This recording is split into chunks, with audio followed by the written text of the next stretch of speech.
Hello. Hi guys. Hey, y'all. Let us know if you can hear us okay. And to open things, in case some of you don't know, the LA area is experiencing a extreme heat wave at the moment. Shit's hot. It's very hot. What's Fable. up, everyone? Hello. Hi. Help! uh, Help! Fable has brought Hey, in. let us know if you can hear us okay. Oh, I'm sorry. And to open things. I'm talking to myself. All right. Yeah, I've got an echo. Sorry about that. So we Fable had to bring some birds indoors because My of the parents are weather. alone. So yeah, we do apologize if the birds are peeping and squeaking and whistling through the conversation. They could not be left out in the heat, so we have a little bit of extra audience back there. We have dinosaur commentary. I live in a The block. They aviary probably is, hear it. yeah, going to chime in, I think. So Yeah. so I just want to say thanks for joining us, and we are welcoming Tonika Pantoja today. Um, Kind of a animator extraordinaire, and Hello. hey. And Ah, hopefully, hi. yeah, hopefully, so many of you are already familiar with his work. I know right now you're working on, what was it? Wish Dragon is something up and coming that you're involved in. You have worked on Um, Trolls. yeah, I worked on it years ago, Wish Oh, okay. Dragon. Oh, okay. It's just only now coming But out, I I'm guess. I'm on a few. Yeah, it's only now coming out, but I Hmm. worked on it years ago. Hmm. But the things that I'm working on hasn't been announced, so I can't really talk about those yet. Okay, yeah, under NDA, no problem. But yeah, I know Yeah, you've openly done work for like DreamWorks and things. I think Kipo as well. You did some work on. Uh, yeah. As a character designer, right. and also as a part-time animator for that. Mhm. Mhm. Puss in Boots as well. Um, I think was that or the show. yeah, Adventures of Puss in Boots. Mhm. Mhm. Yeah, I was also on an older version of Puss in Boots too, but Mhm. that got shelved, and I think now it's back Oh, in okay. pre-production. Very cool. And then you did Tonko House. It was what, the Dam Keeper, I think. And Yeah, the Dam Keeper poems directed by Eric O. wonderful. Yeah, it's all amazing stuff, you guys. I would definitely encourage you check it out, and also check out. Toniko has a very active YouTube channel where he posts lots of advice and instructional stuff about making short animated films, as well as the short animated films he makes on his own, and has a Gumroad account that is full of material you can buy and use to learn how to animate. Um, so yeah, check that out, especially if you're a up and coming animator. Um, Oh, anyway, thanks, Tracy. yeah. So we invited you here to talk about what you're up to and what you're doing, and what your thoughts are about the state of independent animation in general. Maybe you can start by just kind of like giving us a little bit of your background, how you got into animating to begin with, and where you went to school, and kind of how you moved from there into the professional realm. Um, if you'd be so kind as to Oh man, illuminate us. yeah. I at first I didn't really want to go into animation until the end of my high school. It wasn't really a career choice for me. I actually, my very first passion was being a cop because I liked guns back then, and then eventually a farmer, and then an engineer because I love Mega Man. Um, but I think I didn't really get into my interest in the entertainment industry, such as films, video games, and animation, until sometime around middle school or the beginning of high school when I got a copy of Macromedia Flash 5 Hmm. and just played around with it because Newgrounds was also a huge part of my life. And for those who Yeah. don't know what Newgrounds is, it was a Flash portal website. So it was the YouTube of Yep. the mid 2000s, Yep. to me at least. And it was a lot more raunchier Hmm. and um, what's that word? More raw, more untamed. I don't know what the right word for is to describe it, Edgy. but Edgy. edgy, Edgy. yeah. Yeah. Definitely. Newgrounds definitely had the guys. Let's be edgy. Every there was so Yeah, it much was. Yeah, but there was also a lot of raw talent there, like blood. yeah, sort of Yeah, there were a few productions there that made people utilize Flash in such a creative and advanced way. Like yeah. I remember there were animators like Ed Scudder, um, Adam Phillips, who made animations in Flash, and they were the most high detailed, high quality Flash movies I've seen. Mm-hmm. And I think that's what made me want to go more into that direction of making things more cinematic, polished, um, and it really made me realize that I could do some cool things with a program that's just like a small hobby tool. That it was seen like that at the time when I was at Newgrounds. But I didn't really think about studying animation as a degree later in school until I visited Sheridan College when I was doing a college tour when I was a junior in high school. Mm-hmm. I kind of just loved the community in it, like how everyone was just like very chill with each other, making shorts and cartoons and animated stuff together, joking about it, and they were all chilling in one room. And I realized I wanted to be in that Community at the time, I kind of thought, wow, it's deviant art, except it's deviant art with people, Live and in like person, yeah. life, yeah. So that's what it felt like, and I was like, okay, this could be fun. And that's when I decided that I did want to pursue animation, but I didn't really have the skills for those programs, so I had to go through art fundamentals classes. In Sheridan, there was a year of art fundies where they just make you do life drawing, um, graphic design, painting, and I actually applied to both Sheridan's animation program again because the first time I did it, I got rejected, but I applied for that again, and I also applied for CalArts' animation program. I ended up going to school that did not reject me. So Sheridan rejected me again because I mean the notes I got was because I was too sketchy in my entrance portfolio, and CalArts. Suspicious, I see. Yeah. Yes, so suspicious. But it was more about like the usage of lines. They grade you in like how clean your lines are, how decisive they are, construction, perspective. And the thing that I failed the most was the layout and the perspective stuff. And also, I was very loose in terms of my lines. I was if I can just comment quickly on that, like I've noticed that you do have a loose drawing style, but that to me that looks energetic. And then you see the actual animation, and it's like, oh, even though the line work is fairly loose, it's like the model itself is really really solid. Like you obviously have a very That's the appeal. yeah. That roughness. Yeah, exactly. I think that's part of like what makes your animation so fun to look at. So anyway, I didn't mean to interrupt Thanks. you. I'm sorry. Carry on. I mean, I definitely love drawing a bit more loose. It's where I feel the most comfortable at. I know I got accepted for CalArts, but then I had also the option to appeal for Sheridan's animation program, and then I had to really think about my future or what I wanted to do. And even if I did get accepted to Sheridan at the time, I probably still would have chosen CalArts because I like the idea of making shorts every year. I like the idea of just making a film every year and putting it out there.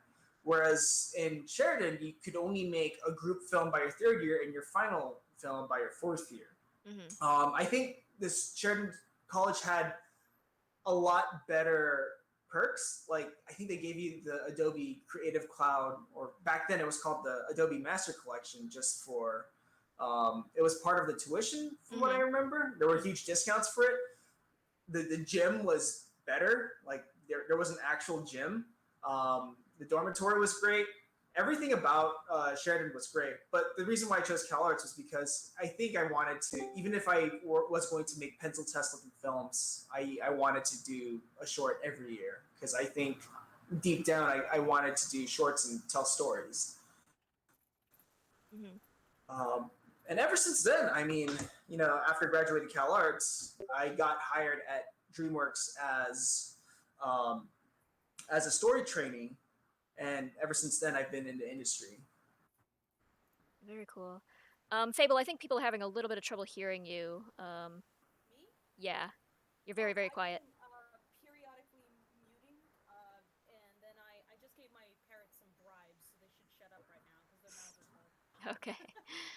So yeah, I've been purposely rather quiet, and I didn't want to interrupt Toniko besides. So Okay. But can you hear me okay or I can hear you. I think that the chat was commenting that they couldn't tell if there was a third person talking or not. Oh, okay.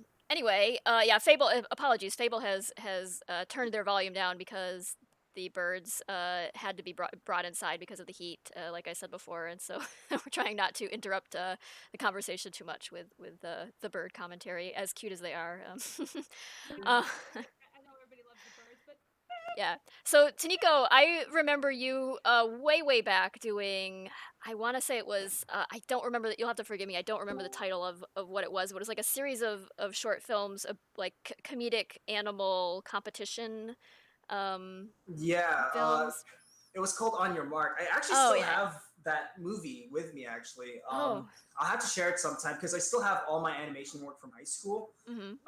It's sitting. I actually moved all of it into this giant hard drive book. Mhm. But yeah, I mean that was my first time doing an animated short that felt finished, and it was all done and composited in Flash. So Yeah. it was a great learning experience for me, at least. Yeah. So just your interest in movie making in general just sort of spurred you on to just taking it upon yourself to do your own thing. I imagine was more or less the impetus behind that, or because it seems like that was like a solo project, right?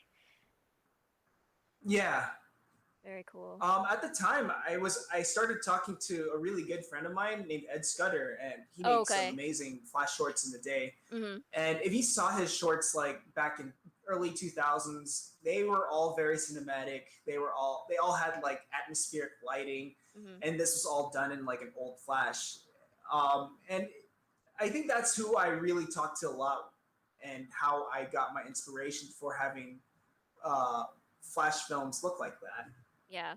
Well, I have to say, like, even way back then, it was obvious you had talent, and that stuff was really great looking. Um, like, I think it was it. I don't know if it predated your school years or if it was right around the same time, but yeah, it's nice to see that things have come full circle, and you're like a well known professional now. So, like, that's just awesome.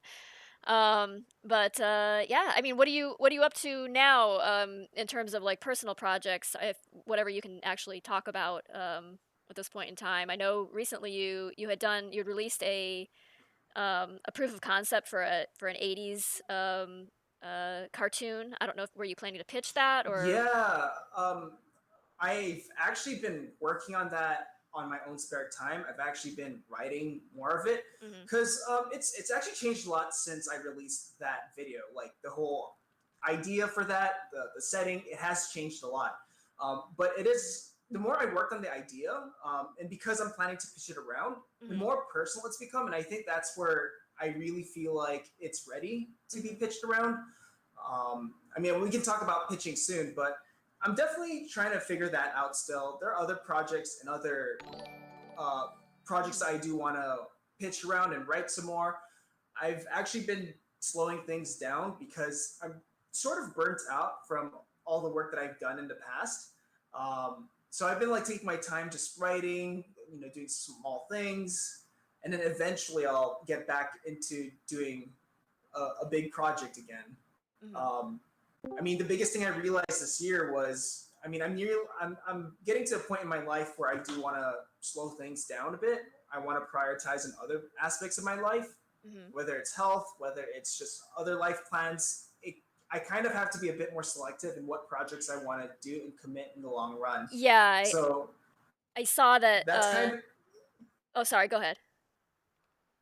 Didn't mean to I was just gonna say that's kind of why I've been sort of taking a break because Mhm. it's me just trying to figure myself out in what I want to do. I get I've that, yeah. actually, yeah, I've actually like gone back to therapy because I'm pretty sure there's other aspects in my life that's, um, bringing up thoughts that are conflicting and preventing me from starting new things. So, It you is, know, yeah. I found that video you posted refreshing because it is tough to once you reach a certain age, when you're past your 20s at this point, and suddenly you realize you don't have forever reaching out ahead of you anymore, and you kind of have to make decisions about like what do you actually really want in life because you can't just like goof around and start multiple different projects and all this stuff if you really want to pursue something seriously.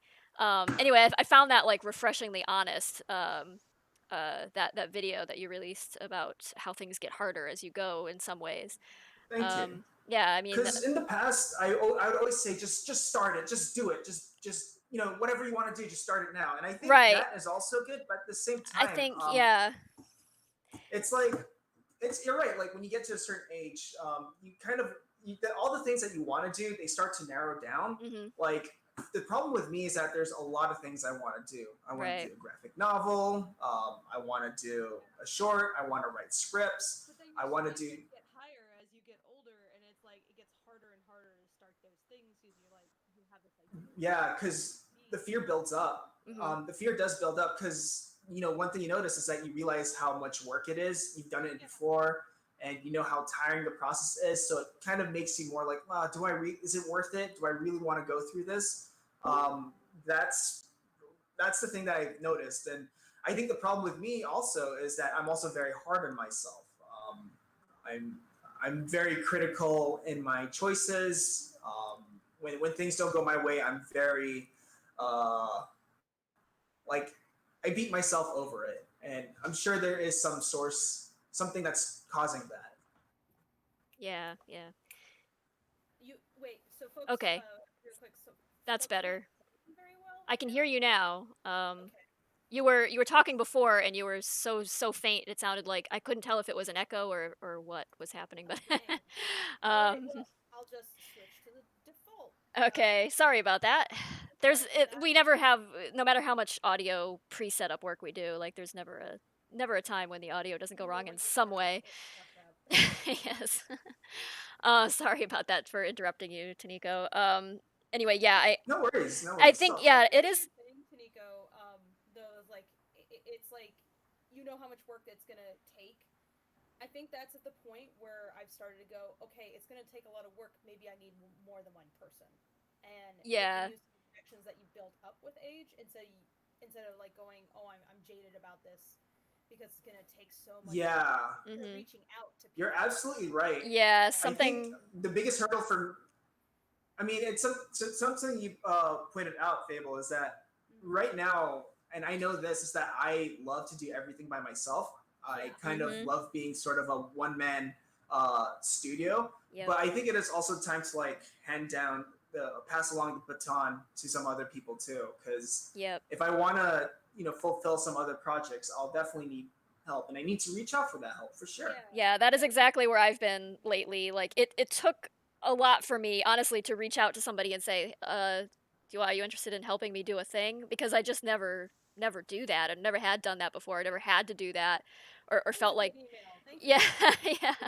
I'm awfully glad I did do it. And now I'm realizing like as much as I enjoy the comic that I do as a solo project, it's like if I want to get everything done and every bit of it told that I feel like I need to, I'm gonna have to reach out and say I need help with I need help book editing, I need help reformatting pages for print and for mobile viewing, I need help coloring, I need help maybe writing short stories to accompany you kind of start looking at what you've done and go, yeah, I can't, as I get older, I can't pull all nighters every other night and do all of this myself anymore. It's Yes, like it's just like you start I noticed I'm realizing, getting slower too. yeah, I am myself, and it's a tough thing to come to grips with, but also it humbles you a little bit and maybe makes you realize that it's good to work with other artists. It's good to reach out for help. It's not a weak thing. It's not a lack of integrity. It's reality and growing as a person and as an artist, to reach out and include other Yeah, I people. mean, And once you get older, like you know more people who you can trust to like handle what you're doing. Like that's one reason I've told people like the best thing you can do for your career is to find your community. Hmm. Like reach out to the people absolutely. who do what you do or who are doing what you want to do and like pay attention to what they're doing. Engage in conversation, and that's yeah, the word networking is kind of garbage because it brings to mind this idea that you're like walking around in a suit handing out Handing business out cards. business cards, yeah, it's That's my thing. And it's like what networking really is just making connections with other right. people. Something that I put off for way too long. I was always kind of a loner and maybe a little too shy to reach out to other artists. And so if they would come to me, I would talk to them. But like, you need to just kind of get over that and be like, yeah, like just talk to people because that's how you form connections and learn things and find people who you can work with. And, Absolutely. you know, And it helps lessen the Yeah, people too over time. It's like yeah. the more you talk to people, the less difficult it will be to talk to people, even if you're like extremely antisocial. Like Hmm. I like was not a very social person at all in my most of my youth, I'd say, and it's taken a lot of effort to like bring myself to a point where it's like I can just talk to people and not just do like 1 to 2 hour spurts of conversation with someone and then not talk to anybody for weeks. Hmm. Hmm. So, that's definitely me because I mean, for me, I'm an introvert, Hmm. so when I talk with people, I'm like dead tired. Yeah, Um, same. It is. I'm just like done for the day. I'm like, Yeah, it's. it is tiring. Like I just get okay. I need to go take a nap. Yep. Just talk to. Yeah, I I'm, feel that. Yep. Yeah, it can be very draining. But the more you do it, I think the more comfortable you get with it and the less stressful it is. Like it's almost like your heart rate goes up and it tires you out because you're just so like yeah. you're so tensed up that the entire time you're interacting with other people. But yeah, it does get easier, I find. Maybe not public speaking so much, but definitely like talking with like peers and things like that has gotten easier for me. But yeah. yeah. I mean, the good thing that I've learned to come to peace with is, I don't have to talk to everyone or I don't have to Yeah. be well liked by everyone. I can Right. just choose and select even a very small group of people Yep. or good friends and just stick to them. Like, Yeah. I Yeah. think there's only like a few people that I talk to occasionally, and Yeah. everyone else, like, I don't really talk to them at all. Whereas in the past, I would freak out every time they don't reach out to me or they're not talking to me. I mean, that's an insecurity thing. But now I've slowly started coming to peace with it, and being comfortable with which group of friends actually make me feel like I belong in a community. Yeah, agreed. Totally. It's easy to get wrapped up in that sort of like numbers game that the internet presents you with, and to Oh yeah, realize that is such an arbitrary thing. And when it comes to like when you're on your deathbed, you're not going to be thinking about how many Twitter followers you had. You're going to be thinking about the actual real connections you made and the things you achieved, and not like random yeah. comments from strangers. The So problem yeah. I know. Oh, I can talk about social media all day because I think it's partially the cause of, Hmm. like why I feel so down all the time or why I'm so hard on myself. Yeah. It's ego addiction. That's what Yep. it is. I'm Yeah. counting how many followers I have, how many likes I have, and then eventually it translates to okay, people actually think I'm good. And if I get this much likes, I'm doing something right. If I don't get this much likes, Yeah, I'm doing something wrong. you see the Exactly. metrics for Yeah. something and it's like It don't in, do that because it's like I so know. slow. It's so easy to, yeah. It incentivizes that sort of playing to the audience, the internet audience, instead of doing what you actually want to do. Yeah, And so, yeah, and so you sort of train yourself to react to the metrics and like start making art that's geared toward creating the most amount of views or likes, then instead of like creating the art that helps you learn and grow and that you like that just comes from your soul or whatever. And so yeah, but at the same time, like on a professional level, you almost have to play into it to start earning money and what have you if you're a freelancer or an independent artist. So finding that balance between the two things is tricky. And I think a lot of us artists, it yeah, is yeah, tricky. we spend time looking at everything else everybody's producing, and it's easy to feel overwhelmed and minuscule by comparison. And yeah, it you can make yourself miserable easily if you don't take the time to just get away from it now and then and just turn it off. Like Fable was talking earlier about doom scrolling and accidentally like making themselves deeply unhappy as a result. So Yeah, it's like I'll keep scrolling Yep. through mine and like hoping to find like some nice thing and it's like still like I'll just scroll and scroll and scroll looking for like something nice to kind of offset like the anxiety that I'm feeling and you just end up seeing more of the same garbage. It's like yeah, you end up just the, digging the digging. nature of social media beyond the fact that I get it, the world's on fire, but beyond that, the way that these algorithms are set up, like negative stuff tends to get shared a lot more. Hmm. So like you're not going to really see like in those environments, like even when people are having successes or good news or that kind of thing, it's not going to float to the top of your timeline, especially if you forget to turn on latest tweets.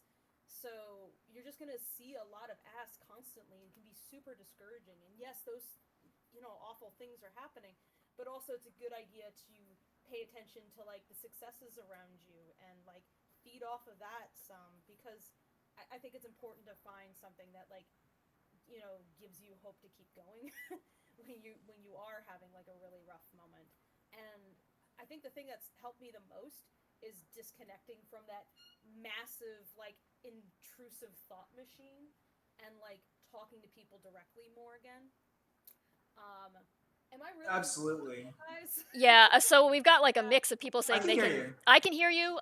People in the audience are saying they can, and some saying they can barely hear you. Move my microphone a little bit closer, and let's see if this works. 1 second, I gotta change the mic real quick, because Wait a second. Is this better? Can people hear me now? Is I can hear you. I I can hear can you at I can least. hear you. Does anybody hear me? I can hear you. Yeah, it's Okay. definitely different audio input. Yeah. Okay, that's good. So yeah, now I'm closer to the mic, so that should be helpful. So yeah, it's like shit's rough. Hmm. Sometimes what you gotta do when shit gets rough is you have to talk to people. You have to talk to not just the internet at large, because you're not gonna really find you're gonna have a difficult time having like solid conversations Yeah, like Hmm. 128 you characters need. time or whatever the number Hmm. is now. Yeah. So I mean, yeah, you need people in real life too, or yeah, people that you can actually people talk in to real life, closely through video chat. so Yeah. that you can like figure out like what is the mood of like a real person who you can like connect with and help and like share things with, so if they're having trouble you can share resources, or again like I said about reaching out and getting help and how helpful that is, then you could they know what you're going through and then they can help you out. um but yeah, like lately I've found just like like Discord groups and that kind of thing, just talking to people Yeah. directly Yeah. is very Actually, helpful. having this animation project Yeah. as a distraction, as something productive and constructive to Mhm. do and to think about has been life saving. Really, it's been mental health saving at least in this time when Yeah. it's so easy to feel isolated and miserable. And so yeah, it's and to Oh be just God. yeah Yeah. like in some I don't ways know if you like guys do.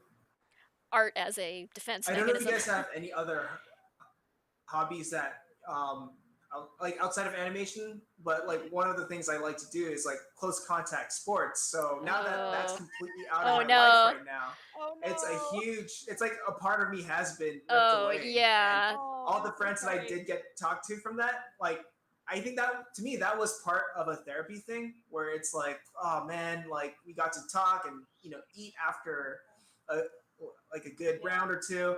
But now it's like, man, we hardly have that, and that is a huge part of my life too. Have you Um, considered, Toniko, have you considered investing in VR? I Because have a that's VR actually, set actually. yeah. Yeah, I like Newt came and visited me recently and he brought with him his VR set, and after he left I was like, I need this. I'd already been thinking about getting one, but it's like just being able to exercise and the idea of like putting on something and then like just being somewhere else and interacting with people that aren't just my roommates and my oh, partner. like with I VR love chat. it. Yeah, I really want to do that. So, I'm I so scared to sweat on my goggles though. Like just let it all out. Because I mean, I played some of the boxing games; those are super fun. There are some like sword and sorcery games out there that's really fun too. But I mhm, get motion sickness so easily on the VR set. mhm. Oh, it looks It's like a lot of fun. yeah. Yeah, I really want to get into it. Unfortunately, They're all the on back streamers order are right all now. on back order. It's It's I think they're back. understandable. Yeah, I mean, given yeah. the I think circumstances, like they're back. I I checked Oculus Rift recent. Well, not Mhm. recent, but maybe a few days ago, and it said buy now. But before it was like get notified. But oh, Yeah, yeah. okay. Well, this is the index The that I can index, get yeah, into. was So I think the but oh, that but too Half-Life what fancy. that Yeah, Yeah, Half-Life get game that Half resulted Life in it. Alex. Yeah. I think that's part of the reason it has been sold out though, and why they're so slow to deliver is because everybody wanted hmm that. So, yeah.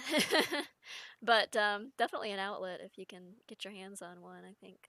hmm Um anyway, It's not the I same. do hope, yeah, I do hope situation changes soon and you can get back to your sport hobby, because it is definitely important for any artist to like go out and do things other than art. Oh yeah. I Oh my God. I tell this to people Absolutely. all the time. It's like, don't just make your life making art. You're gonna like burn out so fast. right. Well, Like you need to make some part of your life absorbing information, not yeah, just because the art consuming. has to come from somewhere. You can't just sit at home and conjure it out of a vacuum. So you have to go Yeah. experience things and be influenced and inspired by things, you know. But also, you're gonna hurt Yeah, take yourself up if new you're, hobbies too. yeah, you're gonna just do your health no favors if you're just sitting in a chair, hunched over a computer all day or a Yeah. tablet or what have you. So Oh God. yeah, I catch myself doing that, like overworking. Like I'll be animating and then I'll look at the sky outside. It's like, wait, it's dark. What time is it? 3 a.m. Ah, yeah, damn it! yep, Lost I track of have to be time. careful about that kind of thing because I can hurt myself. Like yeah, animation is one of the most physically intensive jobs that I do in this career because it requires me to like hyper concentrate and hunch over the Cintiq, and I really can't like break away from that position without distracting myself.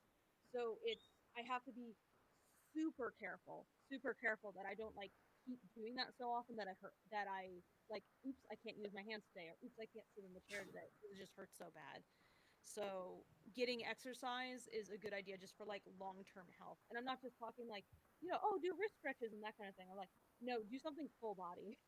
Actually, like use Yeah, your I mean neck and it's legs. also good mentally too. Yes. After a run, like I'm like, oh, I don't want to run. Screw running. This is a waste of time. Then after I do, I'm like, oh, thank God I did that. Okay, I Yeah. feel like a big hurdle of my day is out of the way, and now I feel better. Now I feel confident and going back to work. Um, there are times like that. yeah. hmm It seems like we may have somebody's audio somehow is lagging behind everybody else's, and so it's overlapping some of our discussion somehow. Odd. I've never Huh. had this happen before. I don't know what would fix it, and I can't hear it myself, so I can't even tell what's wrong. I do apologize, everyone, for that happening. I really have no idea where that's coming from. So you have it. You have desktop audio. It's Mm-hmm. definitely just streaming desktop audio. Mm-hmm. I Yeah. wonder if a filter got turned on somehow. Let me. Check OBS. If you I'm right I'm click in it and filters. Streamlabs. I have no filters turned on now. I just like Okay, nothing. nope. Huh. So maybe if you delete that input and make a new one, that's the same thing, which is just desktop audio. All right. That Let me might let work. me try that real quick. Yeah. Sorry about this, everyone. It just never fails to go wrong. It's all good. Thank you for your patience, Toniko. That's the funny thing is that I'm all good. we're hearing each other just fine in Discord. It's just YouTube having this issue, which means that there's some conflict with Streamlabs. I know every time when I stream on YouTube, there is definitely a lag, for sure. Maybe that's just streaming though. But a lag between audio inputs? That's weird. Yeah, that is Yeah, I strange. don't know about audio inputs.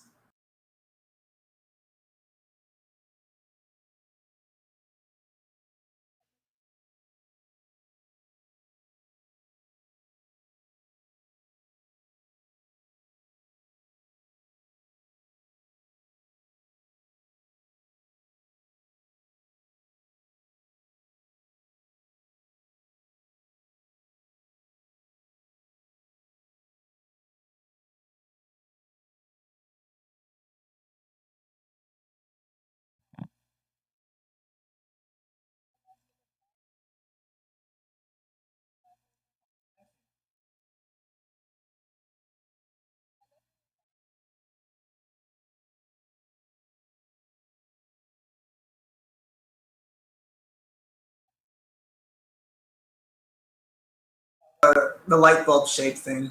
Yeah. So those dogs are gorgeous, and I really liked your little dancing dog animation thing and like how you broke it down, how you did it. I actually ended up replicating that and made like a gift for my friend where I had this. I think I remember seeing that. Oh yeah, Yeah, yeah. it was like a. Yeah, Was it a wolf on a keyboard or something? Yeah, well, she was painting on a desk. Um, Okay. yeah, so she was that was Swift Kill from Black Blood Alliance, which is a comic that I worked on a while back. So, yeah, that was. Thank you so much for sharing that because figuring out how to do tracking just was kind of beyond me a little bit, and your breakdown was super useful. So I'm grateful for that. I got to Thank experiment you. with a new method for interesting animation that I hadn't done before.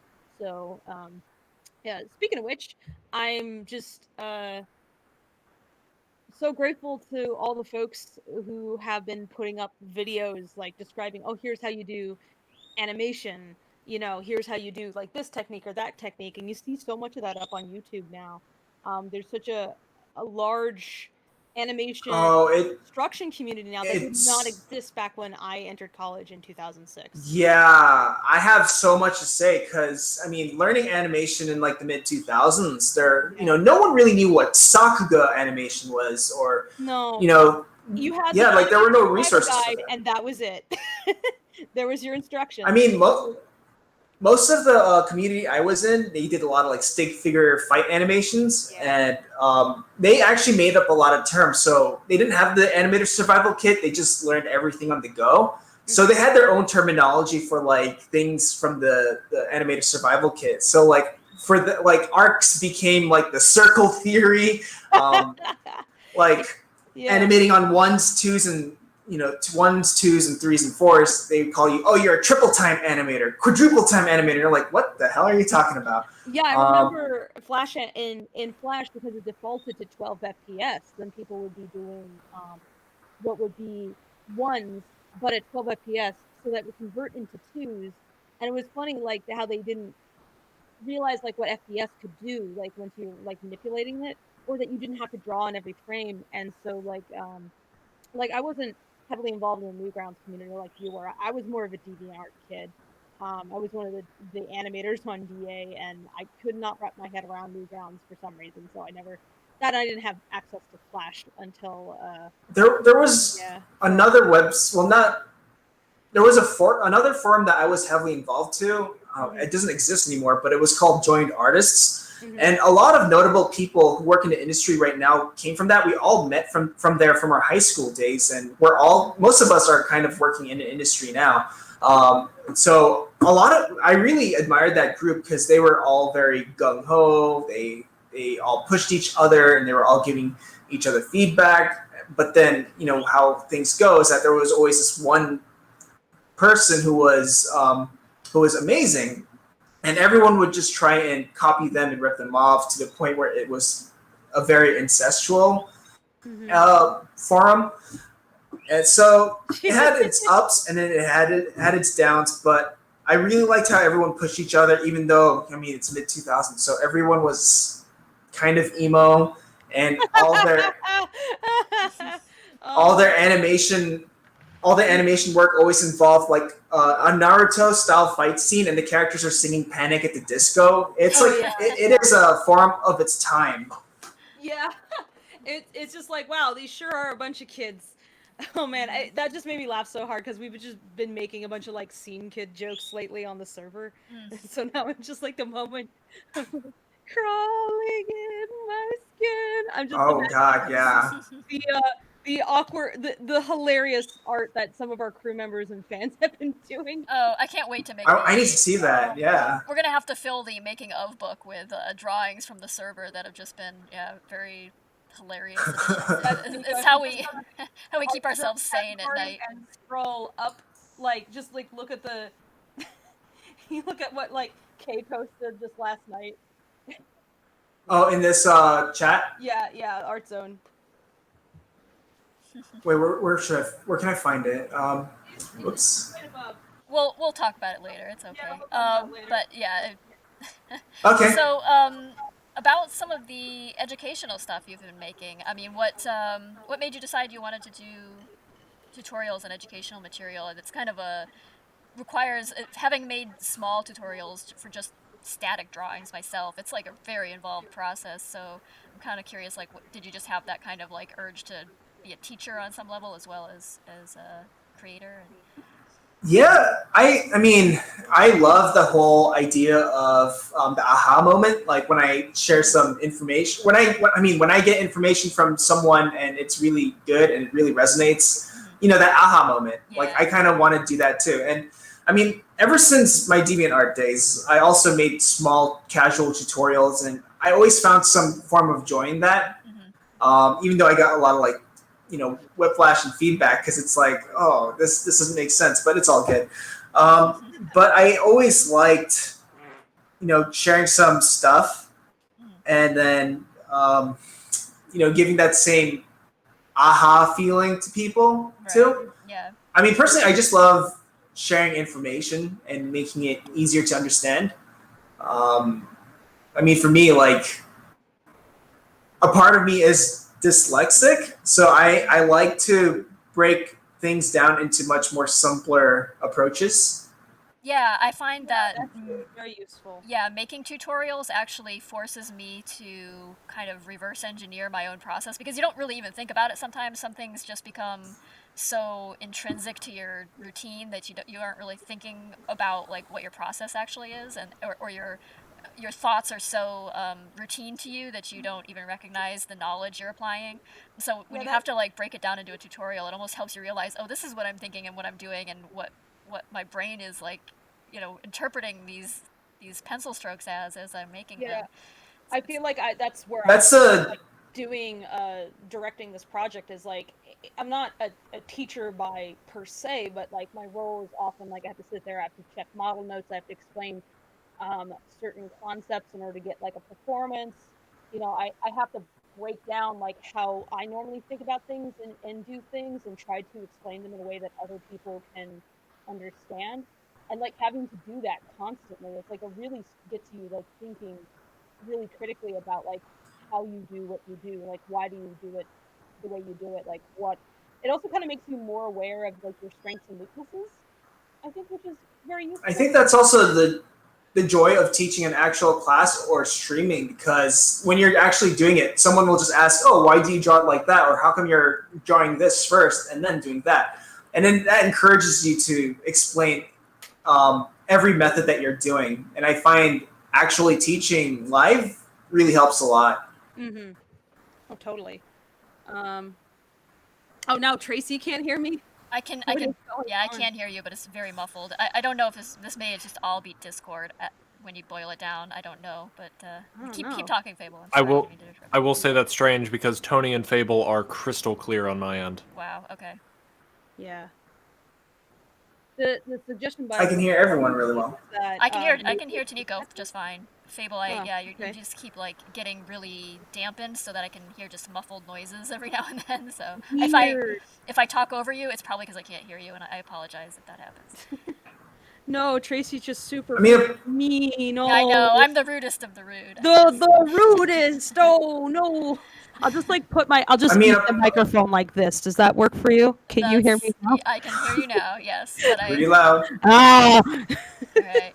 I just wanted to add that like one of the reasons why I like teaching too is I like to make things fun, because animation and things like that, I'm really passionate about it, and I want people to actually have fun doing it too. So when people have fun learning it or doing it, it gets me excited too.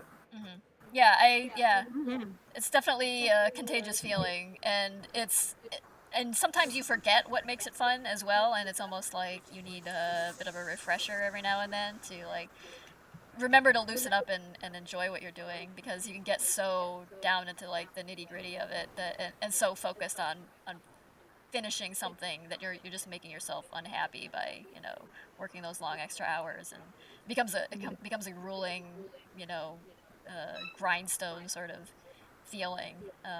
Yeah, it just becomes purgatory. Yeah.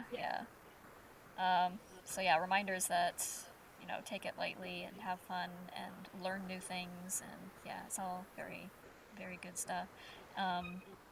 So yeah, anybody, if you're looking for a little bit of encouragement or some new information, or some educational material, like I said earlier, check out Toniko's YouTube channel. and Gumroad account. Some Yeah, amazing stuff there. Toniko talks extensively about like how to think about process also, not just how to do something. And I think it's very important as you're making stuff to not just pay attention to like how to make a ball bounce or what is an arc and that kind of thing, but also how to think, like different ways of thinking about how to work. Because if you're finding yourself hitting a wall during a project or some piece of art that you're making, sometimes the wall is not so much a matter of ability, but like a mental block. So if you can like again, what's very useful with talking to other people is that you'll find out like how do they get around those mental blocks, and then you can kind of You, you have more tool sets that you might be able to play with for yourself for how to get you around know, those problems. that's a. I just wanted to add to that. That's the joy of like sort of being self-taught or learning things on the go, because it really does force you to be creative and to find ways to make something work, even if you don't have your principles down or whatnot. Knowing the rules is good, but I think that if you depend on it too much to solve a problem, it's only going to put you in a box. Yeah, I mean, sometimes you'll find like a creative solution that like other people just haven't done before. And that's actually the joy of what's called outsider art, where you have people who do not have formal training making artwork.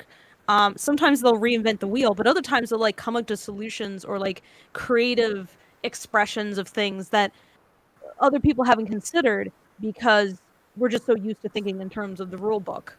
So, Right. yeah. There's a TED talk that reminded me of that. I can't remember what the TED talk was about, but it talks about like why we're being less creative as time goes by or as we learn things more because we're learning more rules. But when it comes to creativity, like kids are crazy creative because they're not bounded by rules or logic. Yeah. If they want to have a car made out of pizza driving through space, I mean, they'll come up with it, and you don't need to fully explain it. Toniko, next short. Car made of pizza flying through space. Flying to Surefire space. hit. I'm just gonna like space like pizza rocket. Think about it. Just think about it. So Sure. brilliant. This How is does the it- show of how our does decade. power like are the windows just like really thin slices of pepperoni, or it does it look like a piece of pizza and it's like that's the rocket ship? Or Newt, oh my god, what did you post? Horrible. It's That Pizza is the so Hut. gross. It's Pizza the Hut. Newt gave us a picture if you want to share that, Tracy. It's of Pizza just the. If you've seen That's if you've Pizza the seen Hut? Spaceballs, it's Pizza the Hut. Yeah. Oh I forgot god. about him Ugh. because he's traumatizing. It's yes, it's on I, subject. I blocked out that memory for good reasons. Oh my goodness. Yeah.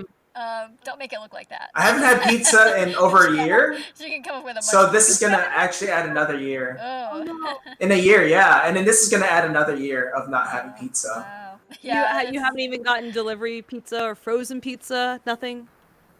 Wow. Nah, I mean, yeah, nah. Must I require mean, some I'm a very willpower. simple eater because Donate to Toniko Pantoja's Toniko. Sorry, my face cannot words today. Please it's all donate. good. No worries, no worries. Yeah, please donate to Toniko's Pizza Fund because the poor man has not had pizza in a year. It's very important that you pizza him. It may have been Yeah. a voluntary or willful decision to not have pizza because I replace it with like Pokeballs and Yeah. onigiris. Well, that's a Okay. Those pretty are my good go-tos. replacement. Nice. I do like Pokeballs a lot. Good choices. I've been ordering Yeah. out more so than I would normally, and like I usually just make all my own food, but like between it's not just the it's not just the pandemic, but it's also like this project has me so tired and so fixated on everything happening in the server and like getting my own work done that I have like no time to cook. Yeah, cooking And is so like I find myself needing to order out just to get any nutrition at all. Otherwise, I won't eat. So yeah, I've been buying pre-prepared meals so I don't have to Yeah. worry about it or think about it. Like the just the energy to think about what you want to eat for the day is something you can't spare at certain points. And so yeah, just having something there. Especially during quarantine. especially, Some yeah, people you are just lose all kinds exactly of yeah. time. Some people are very good at like pre-planning or like making their meals like on a Sunday or something for the week ahead, and I just can't. I've never never been able to just, you know, I've sit tried, down but and the thing plan out. I don't want to like sit there and like put like different pre-prepared meals in the fridge because I think that would drive me insane but I'll try to like just make enough food that I have leftovers, but the problem is that my partner is a garbage disposal who doesn't believe in leftovers, so he'll just like eat as much as possible, and then of course I want to eat as much as possible, so like I'll make a big thing of chili and it might last maybe 2 days. But then if it lasts longer than 3, I don't want to eat it anymore anyway. So it's like no, brain goes, no, I don't want it. I'm done with chili. No more chili. Doesn't matter how delicious it was. I'm done with it. Do you guys Uh, want to I, answer some questions from the chat? I would love to. How about you, Okay. Toniko? I'm down for that. Yeah. All right, cool. Yeah, I'm down for that. So, thanks everyone for your questions, and if you want to ask some more, feel free to drop them in there. We'll try to get to everybody. Kaimari Milner says, "What is Wish Dragon?" I don't know how much. Wish Dragon is a. Yeah, I mean, I can't say too much, but I can say that it's a film that was produced at Strange Weather Films, but it's being made with I think Base Effects. No, not Base Effects. Yeah, I think it's Base Effects in China. But it was a film that I boarded back in, I would say, mid 2016. Wow. Yeah, so Yeah, so I know it's I've seen stills from it, like screenshots and things, but I don't think I've seen a trailer. Did they release one? there's a trailer out. Oh, there is. Okay. Ooh. Yeah, it's out. Ooh. Let's see. But it is a feature film that's going to come out. I don't know how it's going to come out or what company it's under as, but hopefully it'll come out soon. It's been, I think, of all the films I've worked in the past, and there's a lot of films that I've worked in the past that have not seen the light of day yet. That's one of them. Must be That one's a fun one. I mean, I don't know if it's because you worked on a lot of different things, and so you're maybe accustomed to it. But it must be sort of frustrating to work on really hard on something and then not see the fruits of that labor until like years later. The worst thing is that with feature films, I'm sort of unlucky because I've been involved in a lot of projects that have been shelved or canceled. So that's a lot of work that I can never show or I can never really talk about in public. I've with the game industry. Yeah. I think I remember you were working on an on an online RPG, right? I was one point? I was working on an MMORPG at one point. It was supposed to be we had built our own game engine for it and everything, and then the financial crash happened. It happened in 2008. Didn't hit us until 2009 when we were basically self-funding at that point, and we were funding by licensing out our game engine to other developers, and like BioWare and everything had licensed it for a Star Wars game, and all kinds of cool stuff was happening. And then suddenly all the payment that they were sending in to us, like for the licenses, dried up. Because their funding all dried up, like every one of those studios, because of the VCs just like pulled back on everything because of that financial crash. So by 2009, the company was struggling just to survive and had to switch over to doing mobile games to survive, just like much smaller things that could be released. You know, you could make 2 games in a year or something instead of 1 game in 5 years. So that was very sad. So yeah, we had crunched on that thing for so long, and then to have it just like dissolve underneath you is heartbreaking. And then there were other games along the way as well. As soon as we would fund our own stuff, but then occasionally take work from clients, and then like halfway through production, like the client's like, oh, I love this, and then like the next week they're like, yeah, canceled. So it's like, oh, good. There's another year of my life I just wasted. All right. Too familiar. Yeah. I mean, there was another film that I was recently on that also got shelved for rewriting. So in my head, I'm just like, this is I lost count of how many times this has happened to me. But I'm like, okay, whatever. At least I have shelter. At least I have income. Yeah. And at least I can take care of myself. Yeah, you kind of have to like change your perspective at that point just to survive the heartbreak of like, you're just like, well, at least I'm employed, at least this, at least that. And that's really why I started doing the comic, is because it's just like I needed something else that was outside of this, that could be my own, and that wouldn't be like victim to circumstance of like whoever's funding it or whatever, because there's no one but me just like deciding to do it. So kind of the beauty in a I solo mean, project like yeah, that. that's also the great thing about like online content creation, like doing YouTubes or personal pilots, like what you're doing. Those are, I mean, I that's the great thing right now. Mm-hmm. That you have you made the initiative to start an actual short or pilot. Yeah.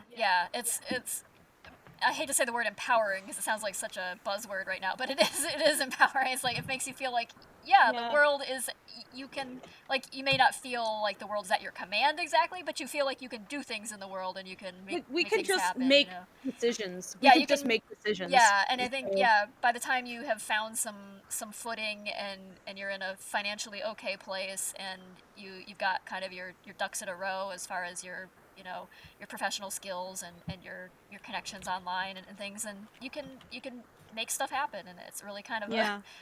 a revelatory in a way. Like it's like wow, I Yeah. can actually like And, influence like and I'll expand on that idea also. Like, can you hear me okay, Tracy? yeah, Am I can I hear too? you. You're good. You're good. Okay. I put in some headphones, so hopefully that should kill any echo, and maybe there's like some really harsh cancellation going on or insinuation going on. But anyway, so I saw this mentioned by somebody online, but and I'll really agree with it. Is that when you're reaching out for help, don't necessarily reach up because the folks above you might be very busy, not available, less helpful than you think, even because like their process of getting to that point will be very different to where like your process of getting to that point, because in this business everybody kind of has their own story of how they got there, but also like it's changing It so changes rapidly. fast. Yeah. It changes so rapidly that Yeah, I that could I agree with that. if I tell you how I got into this job, I don't think it's necessarily the most useful information anymore, because at the time when went into college, art school made sense, animation school made sense because there weren't that many resources online, but now there are. So I can't just tell you how I did things and then expect that to play out the same way for everybody. Especially not in 2020. Um, what's helpful is like if you can reach out to the people next to you, like don't reach vertically, reach horizontally. Talk to your peers as much as possible, like make your community. You have other people around you who are just as passionate, it's cool, reach out to them. Just That's where you're going to probably find the most help and the most information that will be useful to you, because those folks who are like more the same level as you, they're not as far along. Often if they're like closer to your age as well, because I know we have a lot of younger listeners as well who want to get some insight onto these things. If they're closer to your age, then you'll see like how are they managing as well. So older folks don't always know what younger folks are going through. I know I've had a lot of conversations with our crew about what they're dealing with right now, and like the college environment and everything, and I'm like, oh man, I have so much sympathy. It's just Yeah, no, it's. I yeah. mean, a lot of people ask me about visa questions too, like Mm, how to get a student visa in the United States, how to yeah. keep a work visa, and all that. And that is also changing. I mean, Trump Yeah. administration. I mean, they've made so much changes to it, Mm-hmm. and I mean, it's changed so much that I don't know what to say most of the time. I mean, I think now is a good time to just like focus on like being more independent or Mhm. being self-sustainable. So either it's starting your own project, finding ways to become Yeah. a way or venue to become self-monetized or I make think income on the side. nowadays also like we're seeing not just our project but a lot of other projects that I'm familiar with, or even some I've been involved with myself. There's big news for Hasbin Hotel where they got picked up by A24. I know several Right. Nico Corleo has what was it called, the Cat and the Girl show. My brain is having a fart. Ollie Oh, and Scoop. Ollie and Scoops. Ollie Not and Scoop. being Yeah. okay. Yeah, Ollie and Scoops. Yeah, being Puppy Cat was an earlier thing. There's a lot of like indie projects which are like small crews where people are paying money for these things, Mm-hmm. and they're like looking to staff up, and that Yeah. didn't used to exist. It was studio work or nothing, Mm-hmm. you know. Yeah. But the landscape of animation is starting to start to feel kind of similar to where indie games were at or are at, where Yeah. it's like crews of people it is a job, but you're learning a lot. There's like a lot more flexibility. You're often having to wear a lot of hats for good or for bad. um, so now if you want to get into animation, like you could keep your thumb on the pulse of where India is going and like apply to those crews and that kind of thing. I won't say it pays amazingly. Indie means tight budgets. It just does. So Indie is it's a very hard world. Yeah, it's I I very mean, think personally, like I want to get back into it. yeah, I wouldn't say anybody's getting rich off of it, or almost no, nobody. no, But not everybody's gonna be unless you're making also like yeah, double timing as like a influencer, yeah, or you're a huge YouTube gamer or something, and yeah, then yeah. you But if you really. can get to the point where you're like, either you're doing part-time work and then animation on the side, Mhm. you're stable with that, or you get the ability to juggle a couple different animation projects at once Mhm. comfortably. Don't overload yourself, please. Mhm. Then you could definitely. I can see a future where someone can make a career out of doing that kind of thing without having to like leave their home country, for instance, or their home state, or like go live somewhere super expensive like LA, Right. and then Yeah. suffer the same Like heat wave that me and Toniko are dealing with Right. right now. right. I wouldn't say there are a Yeah, heck. California. Jesus. Yeah, Yeah. they're not a heck of a lot of advantages to living in Missouri where I am, but one of them is definitely that it's much easier for me to afford to live on a freelancer budget than it would be if I was living in California. That and you get to just run around as like, look at all this research material. You can just Right. walk Well, yeah, outside, it does help draw that that. Now it's in the comic. I'm drawing from reality here. Yeah, drawing from the Yeah. history that I'm surrounded by. But yeah, it is like you can find And inspiration that's what from makes it more personal. anywhere. Yeah, I Yeah. mean, even if you're living in like the grungiest of old suburbs or whatever, you can find inspiring things, and you can find the art in it. So If anything, um, I would recommend doing that kind of thing because those kind of underexplored areas, there's a lot yeah, of potential there's history stories and to be art. told, and you can Yeah. find something, you can unearth something that someone hasn't really touched upon yet, which is exciting. You But too could create a gangster animal comic yeah, happening in your hometown. right. You just Yeah. have to you find some Yeah. rats who are just happen to be like smuggling something into the sewer, and then yeah, you write a story about it. Anyway, let's answer some more. Tracy, is that the sub story of Yeah, Lackadaisy? Is like the beta plot? yeah. The beta plot is that the rats are also gangsters, and they have their own speakeasy inside of the Yeah. speakeasy. But we never get to see the dialogue is never translated. Right. It's just, yeah, it's just incoherent squeaking. All right. Hattie asks, how do you start an animated series, and how do you get better at writing for one? That actually touches upon something I wanted to ask Toniko about.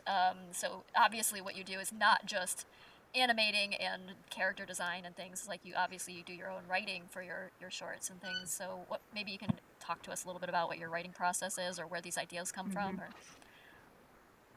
I'm still very new to writing personally, and I don't really have a clear set structure for that. Um, I mean, because most of my world was mostly involved in feature animation, I kind of have to use that as my advantage. I've only worked in TV for a few months in total, or maybe half a year, I can't remember. And some freelance here and there, actually, in terms of like story, in the story department. But usually I think about things as a feature film where there's a 3-act structure. I try and break things down into Save the Cat so that I know where it starts and how it ends if I want to have an ending. I feel more comfortable in having an ending for anything nowadays. But in terms of like coming up with the story, that's always very different.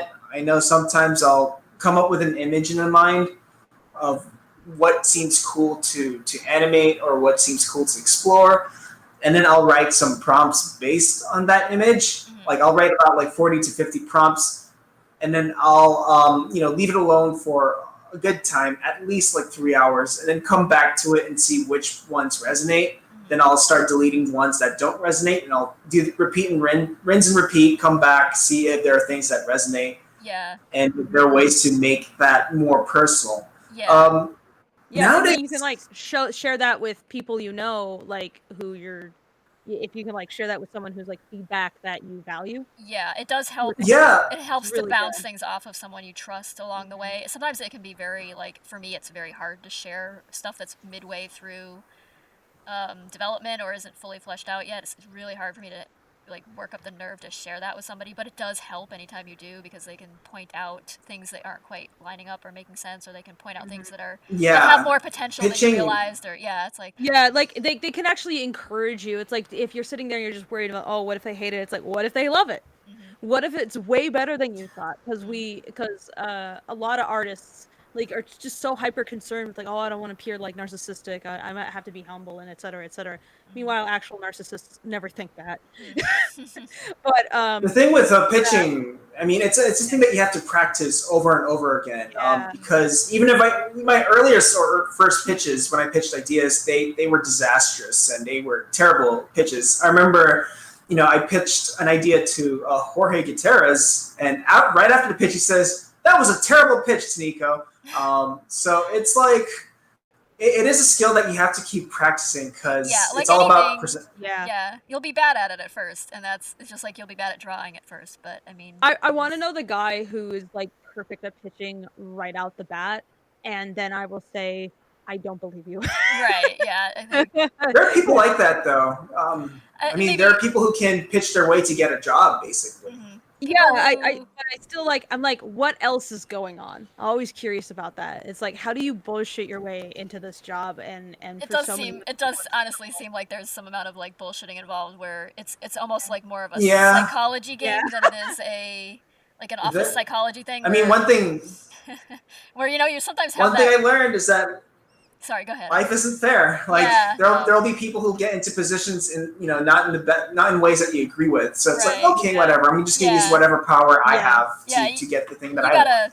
You gotta bear in mind that so much of the way the cards will fall is arbitrary and just based on happenstance and timing and who you happen to end up speaking to, and so you can only control yourself. Yeah, you can only control in that so circumstance. Much. Yeah. So you have to let go of the other stuff and just focus on okay, I'll practice and that kind of thing. One of our crew members is stating right now in our chat saying, "I have a pitch tomorrow, and you guys are making me nervous." Oh no, sorry. Good luck. How do we make Mookie not nervous? Oh, sorry, Mookie. Yeah. Actually, if you. I mean, if it doesn't go well, that's totally fine, because it is a learning experience. I've gone through many pitches myself, and I failed more than I've made people go, aha, that makes at least sense. If you had succeeded as much, you'd probably have a lot more TV series. So it's like going through and just learning how to do it. I mean, I know people who've pitched 5 or 6 different things, and just some of them they seem to get somewhere, and then nothing ever happens with it, and some of them are just immediately just no. And not that they really ever tell you no. I get the impression they don't really ever tell you no. They just don't follow up with a second meeting or something. That's nice. But, okay, bye. Yeah, it's they just smile at you and pat you on the shoulder as you leave, and okay, that's that. But I did also want to say we have some animators in the Shop Talk voice chat with us. If you guys want to chime in and say hello, feel free. Luca, Manu, Mel, Mookie, feel free to say hello, or if you want to. Not a lot of M's in chat. Yeah. Today. Hello, animators. Hey. So you got a pitch tomorrow, huh? That's I'm sure it's something you. Good luck. Personally, I'd be losing sleep over it, and so I sympathize. I wish you good luck with that. Hope it goes well. Well, we got a pre-pitch thing, and it got some good feedback, but it doesn't help make me feel any better. Sometimes it just adds extra pressure to follow up. You have to be a little bit more jaded before it doesn't affect you. Otherwise, you can pretend it's I don't need this. I'm gonna have a good time. I'm just here to show how awesome I am, and trick yourself into thinking you're just that asshole. Just to get. Artists take everything so personally, though. It is hard. It's just fake it until you make it is definitely my motto. Yeah. Fake it until you make it definitely applies to so much of what you will do as a professional artist or as a freelance artist or whatever. Nobody has to know how much of an anxious mess you are except for your close friends. I think what it boils down to is no one knows what the hell they're doing. It's just that some people are really good at pretending they do, or at projecting an image of someone who knows what they're doing, but they really don't. I think what helped me a lot when I pitched around was how can you make this idea a bit more really personal to you, because I've talked to different people that I've looked up to who've pitched shows and they've become successful, and they've all had different mindsets. But the one that I resonate now the most is the ones that say pitch something that is, relatable and personal to you, and that way you can. There's a bit more passion when you pitch it, and you know what kind of story that you want to tell. Because in the past, like people would tell me, "Oh, look at trends, and then look at this. How do you make it sell?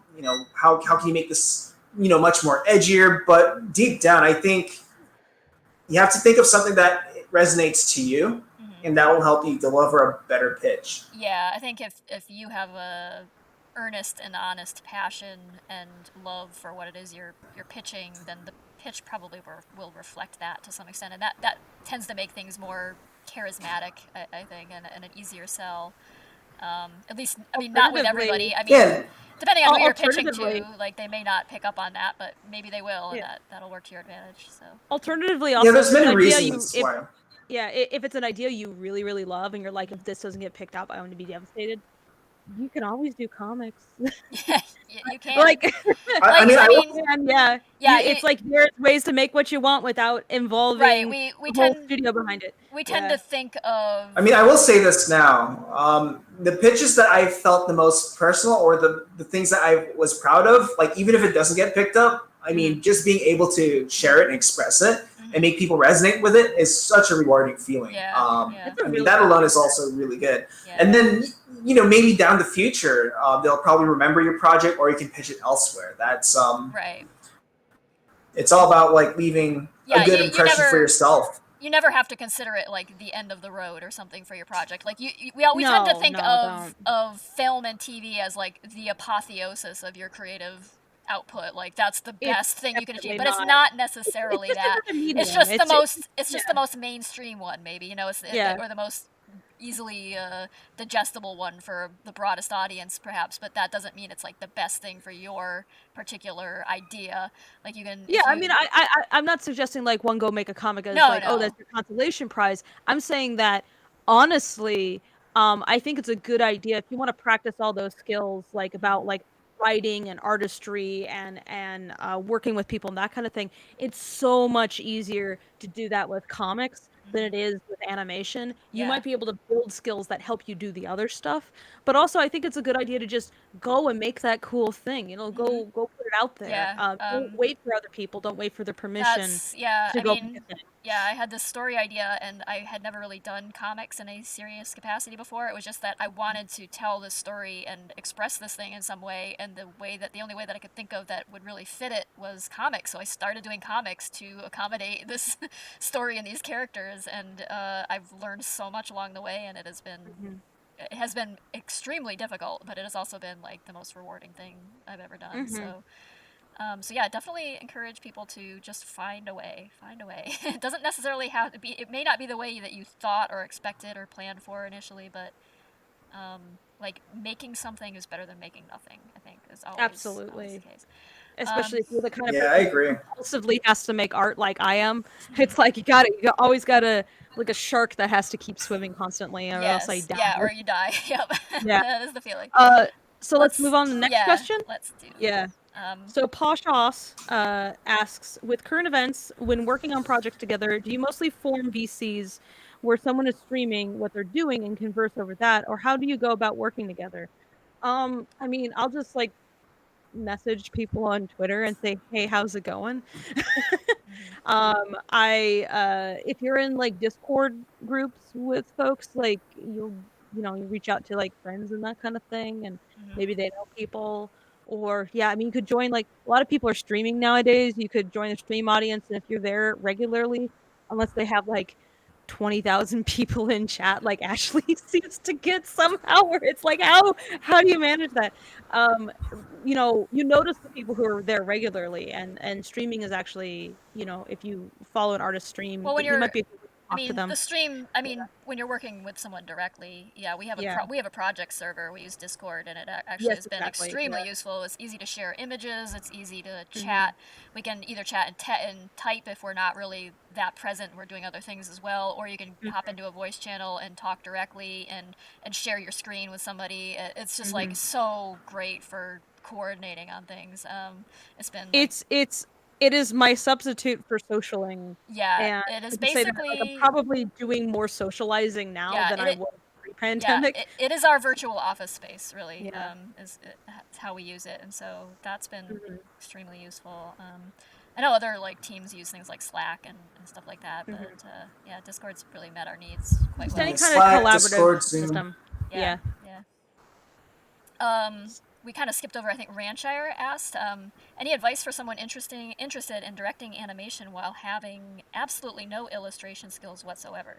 I don't think illustration skills are necessarily needed. I think some sense of like visual storytelling and composition and staging are important, but like not. But being able to draw like a masterful illustration or something is not something You don't have to draw like Glen Keane. Yeah, you don't have to. Yeah. No. Yeah. The thing that people tend like, especially in TV, for example, from what I heard, TV directing is kind of like like team management on steroids. Like, it's more about learning how to work with the artists under you to get the work done, or to get everything in the same boat. But I've never really been in a role where I had to direct a huge team myself. When I direct, it's basically based on my vision. But if it's for work, I think it's a completely different thing, though. I'd say that from my perspective, directing animation, even if you're not an amazing artist yourself, I mean, obviously I can draw, which allows me to wear a few more hats on this project than otherwise. What you need to do is be able to communicate with your team. So you don't have to be an amazing artist yourself, but can you speak like an artist? Can you talk to them in a way that they understand so that they can get you what you want? Right. Can you trust yourself to sit there and go like, I'm going to do this little napkin doodle. It's just going to be stick figures, and hope and expect that your level of communication tells them like what you mean by that. Right. I think you don't necessarily. You have to be like. Sorry. Go ahead. I was just gonna say, like, if you want to, eventually become a director and learn the skills needed for directing, I think you should try teaching something, even if you're not the best at it. Like, just try holding a class or workshop and lead a class and teach it, because a lot of the communication skills you get from teaching does translate over directing or production. Yeah. For sure. Like, I feel a lot more confident, talking about ideas and breaking down ideas because of my experience from teaching. And the great thing about teaching is that everyone's different and everyone handles information very differently. And it's learning how to adapt to that too. So if you're going to be directing, you're going to have to learn with people that see things differently too. I think, when you boil it down, being a good director is probably far more about communication skills and thinking like an artist, thinking like a storyteller, not necessarily having any kind of real technical accomplishment as an artist, per se. But yeah, being able to juggle those two aspects of it. And so... Yeah, it definitely leans more on the communication side, for sure. Yeah, I think, communication is probably the bigger of the two. Being able to... kind of intuit what people need, and in terms of like being told what to do, and also the morale, even like having a sense of how to keep people like focused on what they're supposed to be doing, and encouraged to do what they're doing.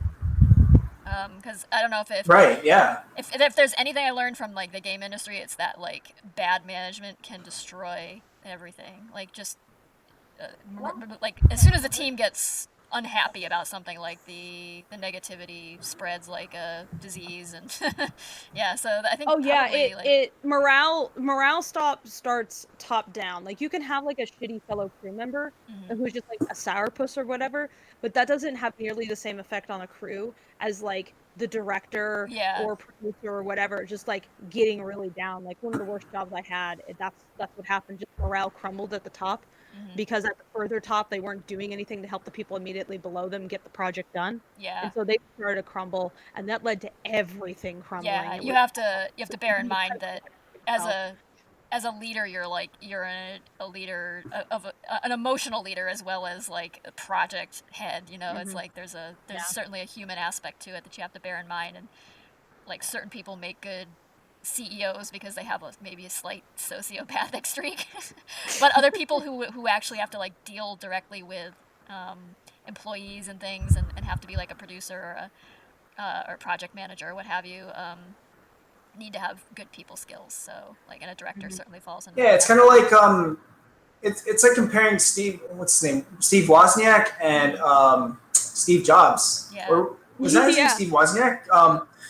It's like one of them, just loves to program and engineer and really doesn't care about the selling aspect of it. Where Steve Jobs is a business person and he's very charismatic. So those are two very different worlds. Right. Yeah. Different. It's a good idea to build those skills, but also if you just don't have them, again, you could reach out and find somebody who does, like Spike Trotman, who is our executive producer, who ran Kickstarter. We were both like, we're not that kind of person. Yeah, we aren't. We don't have that experience. Like, I can fumble with numbers, I can make my way for myself, but when it comes to like a whole project, it's like, it's gonna be better if I find someone who really has their, like, pardon the phrase, but has their shit together in terms of like running a business. And so that's what, like, you have to recognize your own weaknesses and find people to fill in those gaps. And as part of like growing and learning is not always just learning a new skill, but it's sometimes recognizing it in yourself, like where the holes are, what you need to help. You need to like seek out help. That's a very yeah. For people who are ambitious, that's also a very hard thing to get over. It is. I talk to a lot of like my friends who are just as ambitious and people who I look up to, and I think that's a common thing where having to acknowledge that you can't do everything, and that you do have to, again, like, pass that baton. Yeah, it took me a long time to admit that to I myself. just want to make a cartoon. Right. I don't want to deal with taxes. The older you get, the more you know exactly what you want to do. Like, you narrow it down to like, I know this is like where my heart is, where I, and so all these other things that I felt like in my 20s I could master if I wanted to.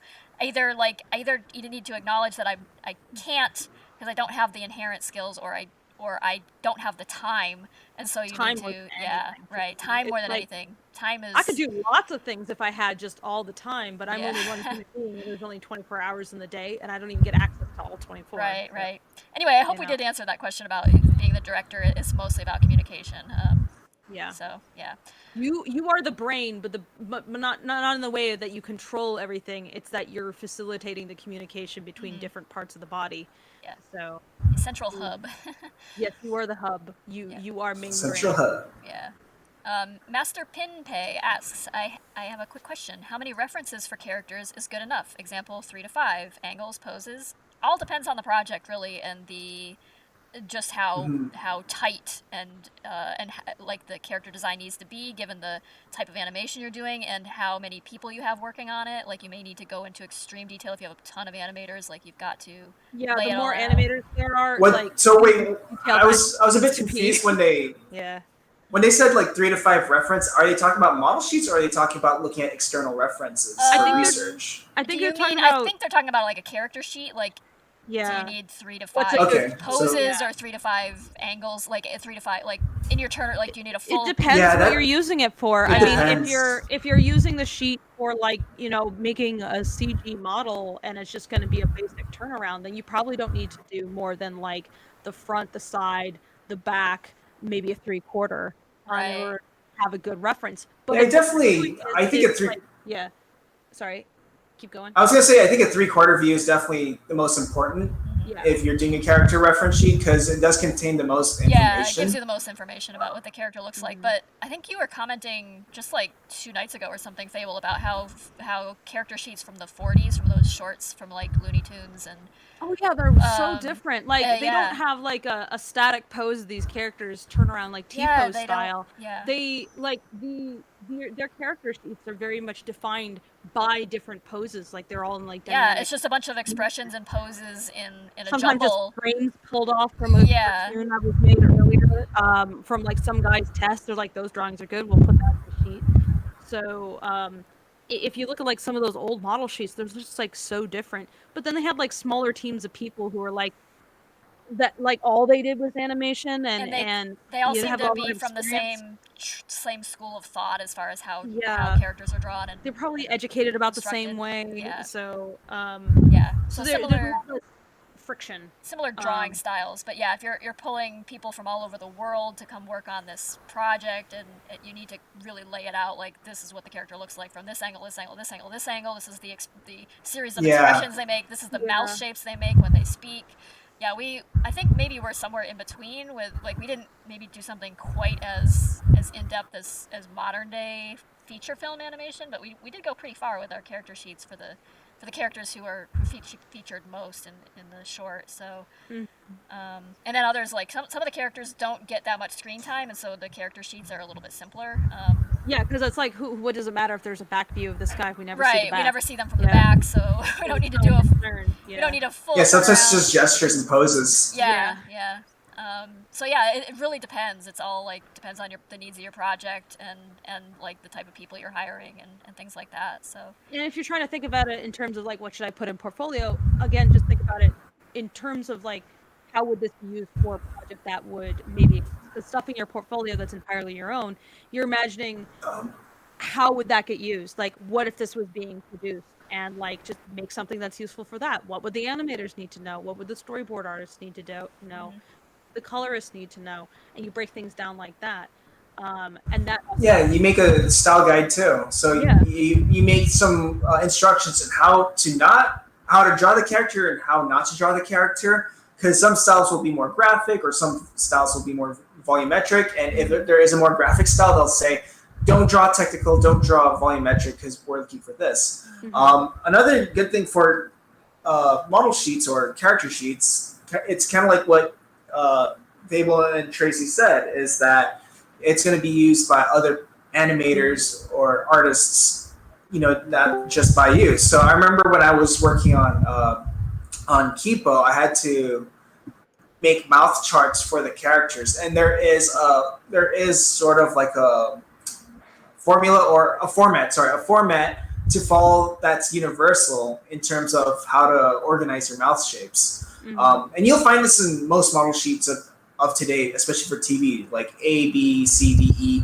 like those types of poses with different mouth shapes. And that's because of the way outsource or vendor studios work.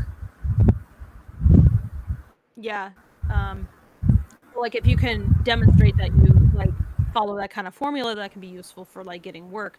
But then again, if it's just for some indie thing and you're just like, I'm just communicating between like maybe one other person or two other people, the needs of your sheet are going to be a lot different because like you know how to communicate with those specific people. You don't have to worry about making things look like it's meant for something else entirely, like a TV series or whatever, when it's just going to be like a 5-minute cartoon that you do with your buddies. So just make your sheets based on what you need. And I know for a lot of folks, like, they just make sheets just for references so they can get art from artists.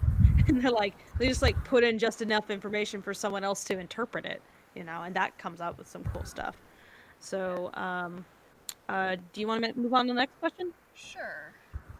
Okay. Says Onyx the Revived says, does the animation industry take into consideration where you get your education from? For example, an art institute student versus a typical university student. I think most of the talking will be done by your portfolio. Yeah, it's not really. College is gonna tell you. They really just want to see the work more than anything. Right, and I think. You don't really need to go to school or college to get a job in animation. In the American animation industry, you don't really need to have a degree. But if you're an international, so someone who holds a visa, it is a requirement that you do have a degree to work in the field. I don't know if that degree has to relate to the field that you're getting into, or it could be any degree. But to get like a work visa, you need a degree. But when it comes to like getting a normal job, can you guys hear me?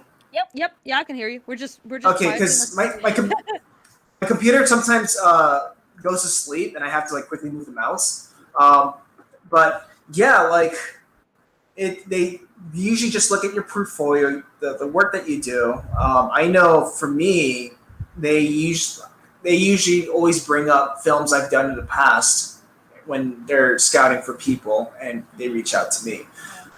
Definitely not like, hey, so you're a CalArts grad or whatever. Yeah, I think people tend to forget where it come from, anyways. yeah, it's like that thing, like, people aren't going to be asking you for the rest of your life what your SAT score was or anything like that. Nobody cares.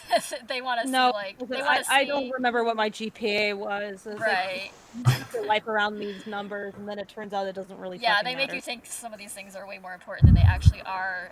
In some fields, like the type of degree or the school you get your degree from is like a pedigree that kind of makes you more part of the in crowd, I suppose. But in art, it's really not like that. I think maybe there are probably some studios out there, aside from like the visa situation, where they may want you to have a degree because they may want you to also teach or something as well at some point, or Yeah. I don't know. But Yeah, I'm gonna that's say something I was though going to bring up. that because Art Institute was brought up, Mhm. I'm gonna say that make sure that if you're gonna go to a school and you especially if you're like gonna immigrate, make sure it's accredited school. Yeah, do not. Um, Watch out for those for-profit yeah, schools. they will Don't. be just as expensive as freaking CalArts, and they're not gonna give you the same education level. No, no. So, you don't have to go to CalArts in order to get a job. Like I know there's like this idea that Yeah, Yeah, CalArts gets you the job. It's like no, it doesn't. Um, I did not go to school for art. actually, So, and that is my some of my regret. friend people that I worked with never went to school or just did workshop classes like CBA. Yeah. Or CGMA, like a lot of the workshop style schools, Yeah. because those schools you can pay for like 2 full months of just learning the very specific skill that you want to learn. Like if you just want to focus on anatomy, there's just a class for that. If you just want to focus on skills, you can just take specific classes for that. I'd say that college is more useful for expanding your knowledge base. So like if you want to go to school for art and stuff, I'd say that honestly, like look into learning like anthropology, sociology, psychology, like get into various like STEM fields, maybe all this kind of stuff that like brings you outside of the knowledge space. Because what you're gonna do is take all that stuff and put it back into your art, and you'll create really cool art. Like imagine how interesting sci-fi could be if like there was more like bio and space nerds making like not nerds but people with that education actually writing and making the stories instead of just people who think they know things because they're fans of Star Trek. Yeah, So I would say working in games, at least half of my colleagues were had studied something else entirely in school.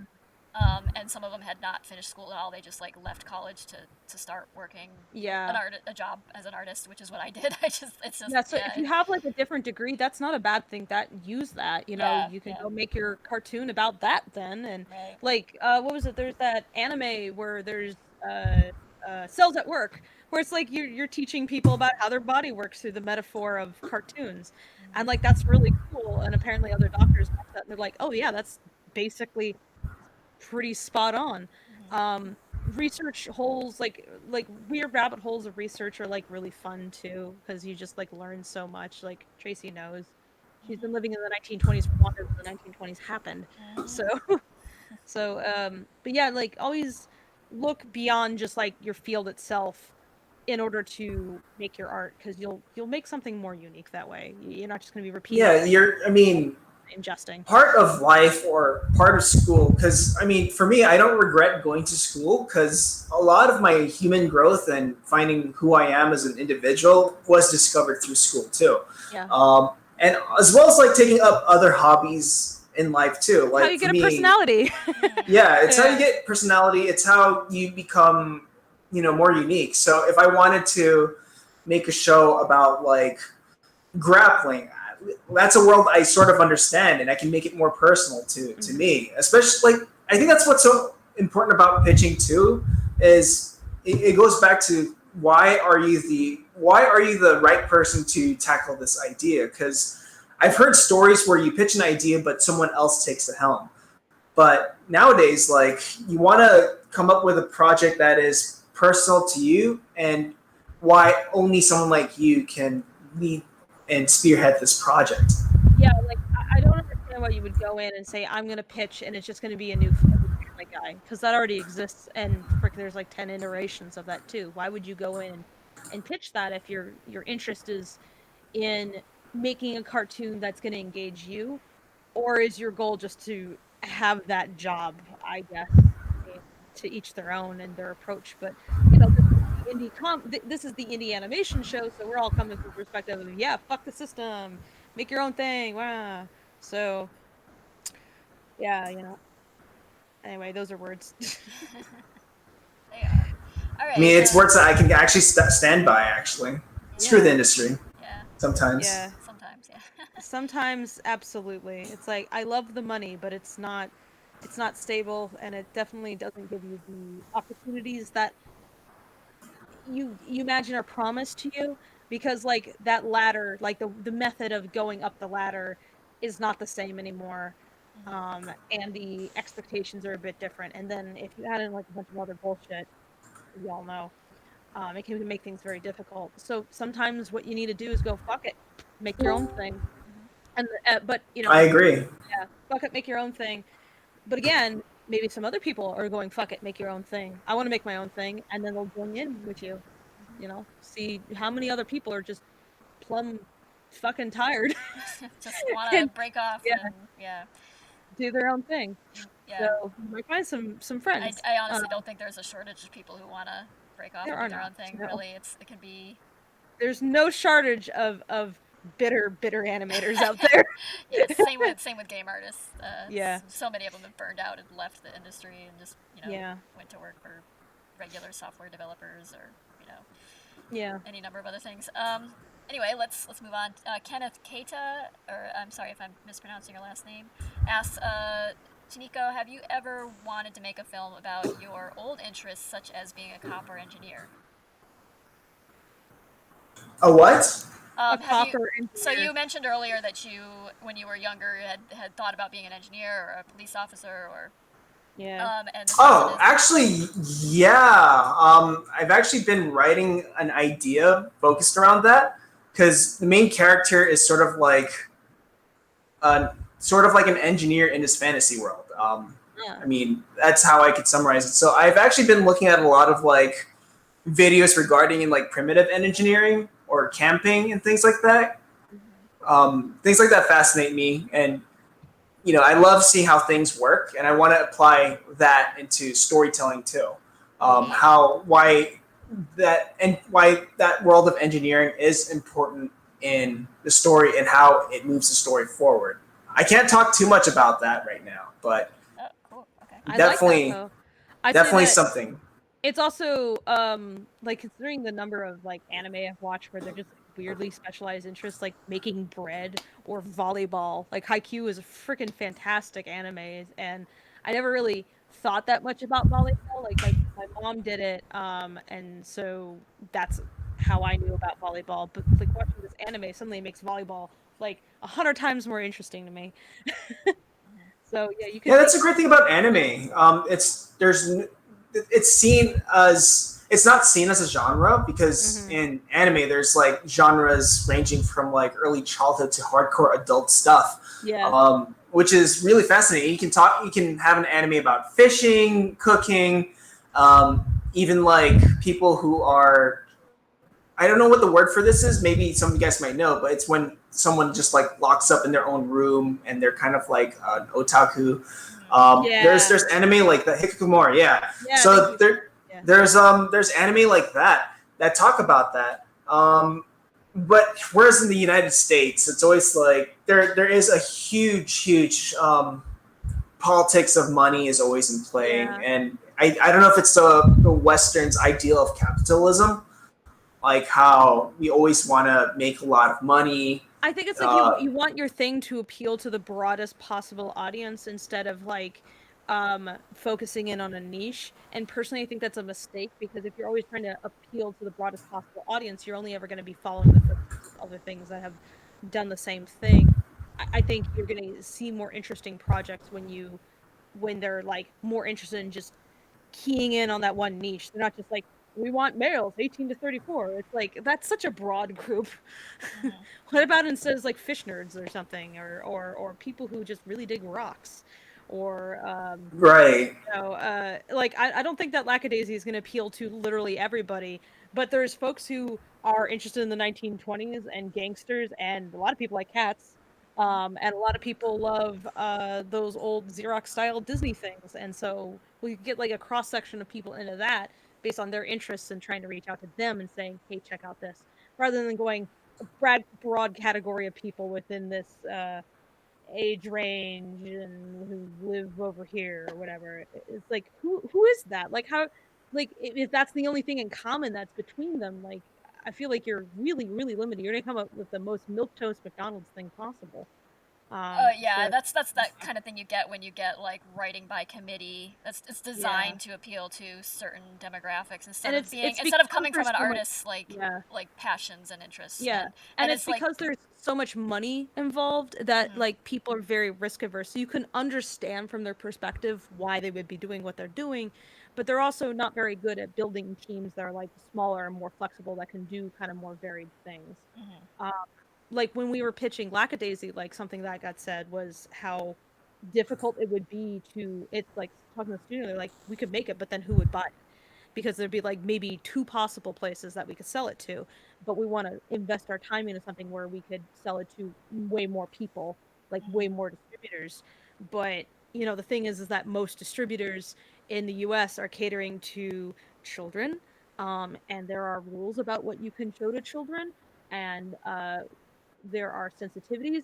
We cannot pitch um gangster cats shooting each other and smoking and driving in the front seat with no seatbelt on. They don't wear the seatbelts, cars Tonika. didn't have seatbelts Yeah, then. no But now there's, I mean, now with streaming services, yeah, I mean, Yeah, that it's door's starting to open it has up. changed. Yes, that's definitely. what I'm hoping for is that we can like ride that tide a Some bit. of those strictures have been Like, look basically at Yeah, Agretzico, cute animals talking about like adult stuff or yeah.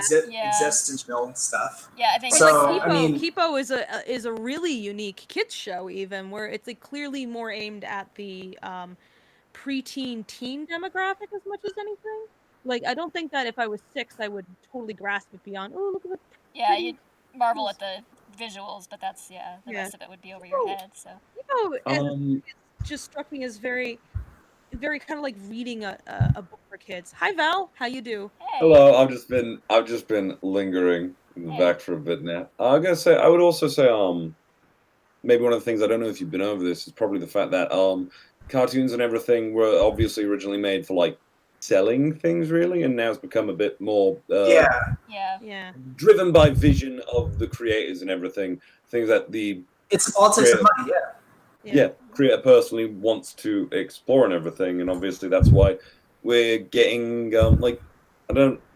I'm like 24. Like during like the mid 2000s, I remember there was a point where cartoons were really dying. Hmm. In fact, I remember like going on Doing Cartoon Network cartoons. one day. And it's Yeah. like there's all these live action shows, Yeah, and Saturday and there morning was cartoons just like went away entirely. On Yeah. I still pretty miss much Saturday morning cartoons yeah, because it was just nice to have a day where just a ton of cartoons at once. Yeah. And I kind of exactly. get it that, like on the weekends with like Crunchyroll has like all these updated shows, but it's not quite the same. Maybe. Exactly. Now But I my son remember like Game Grumps. until like 2010ish, Adventure Time came in, obviously, and then all Yeah. of a sudden, cartoons like came back in like full swing and everything, and that was freaking great. So I think that might also be a reason why Lackadaisy could have like a really big future, maybe. Now, to be honest, I that hope that was so. just a thought I had. It is 4 a.m. right now for me. Yeah, so Val is in the UK. He's in Britain. Is it Britain or are you somewhere else? England, yeah. Okay. Sorry, I'm an ignorant American, so I've always No, just it's fine. um just for some Toniko you don't know. Val is our VA for Zib, actually. Yo. Yeah. So right on. Is yeah, so Kazoodle in here? Where is she? we can't do that during shop talk. Val likes to tease No. people. Of course we all do really, as Yeah, anybody who's it's our much streams true. can tell. But yeah, we have kind of going back to like, you doing you do what you want. On our productions, the VAs don't just disappear the moment that they're not asked to be their characters anymore. It's like, why not have them talk to the animators? It's like a animation is a mutual performance. Hmm. So you know. Yeah, something that's a bit different from, Hmm. well, a lot different, I suppose, from the studio system, as far as I can gather, is that everybody on this project intermingles and talks to each other and communicates with each other, whereas like Fable has That's expressed. awesome. Yeah. Yeah, like Yeah. like Fable has said, like, mentioned never meeting the writers or never meeting, or, like working on storyboards. You don't really talk to the voice actors at all or anything. So Yeah. it's I sure as hell try to talk to people when I can. We I'm appreciate- usually asleep when everyone's doing yeah, their thing. the time Yeah. zones are a little tricky to work around, but it is always enjoyable to have the VAs around. Well, well, you might see more of me because my sleeping schedule has just gone out the window at this point. Now, I told you method acting is a mistake. I am going to try and get some sleep though. But I just thought I'd pop in because Fable said, you know, Val, if you're ever around or something, feel free to pop in, and I did just that. Absolutely, invitation Yep. stands Feel free to- for you and all the feel other free to VAs listen, too. and we'll serenade you to sleep, man. Please go to I crawl out from under my European rock once in a while just to let you all know I'm still kicking. We got to make sure that you like talk to the other Europeans on the team, just so you're not like totally alone. Maybe. But anyway, good luck with the rest of the Shop Talk stream. You all take care. Thanks. Have a good Bye now. night. Bye. Good night. Yep. Better. It's meeting you. All right. So next question. Kenneth Kaita says, "Is it really worth going to art school?" I think we kind of covered that already. Yeah, Yes, I it's think depends on your necessary. circumstances. Depends on how well, like, you are you like a self learner? Do you think you'd learn better in a college environment with a classroom? You and have other money. people? Do you, yeah, like, what's your Yeah. financial situation? Yeah, it depends. It also depends on your goals too. I mean, for Yeah. me, when I went to CalArts, and I didn't really know if I didn't really know what part of animation I wanted to do, but I know that I wanted to do shorts, and that's what made me really want to go into that school. But I remember, like, when I was teaching at CDA, a lot of the students already knew or had an idea of what they wanted to get into. Like, they were like, I want to be a story artist for feature. So they already had an idea of what they wanted to do. There was only a few people that didn't really have a clear idea of what they wanted to do. But I remember when I taught at CDA, it was people kind of had their mindset. But you kind of also have to think about what are your personal goals, and if the art school or the classes that you want to take can help you get closer to that goal.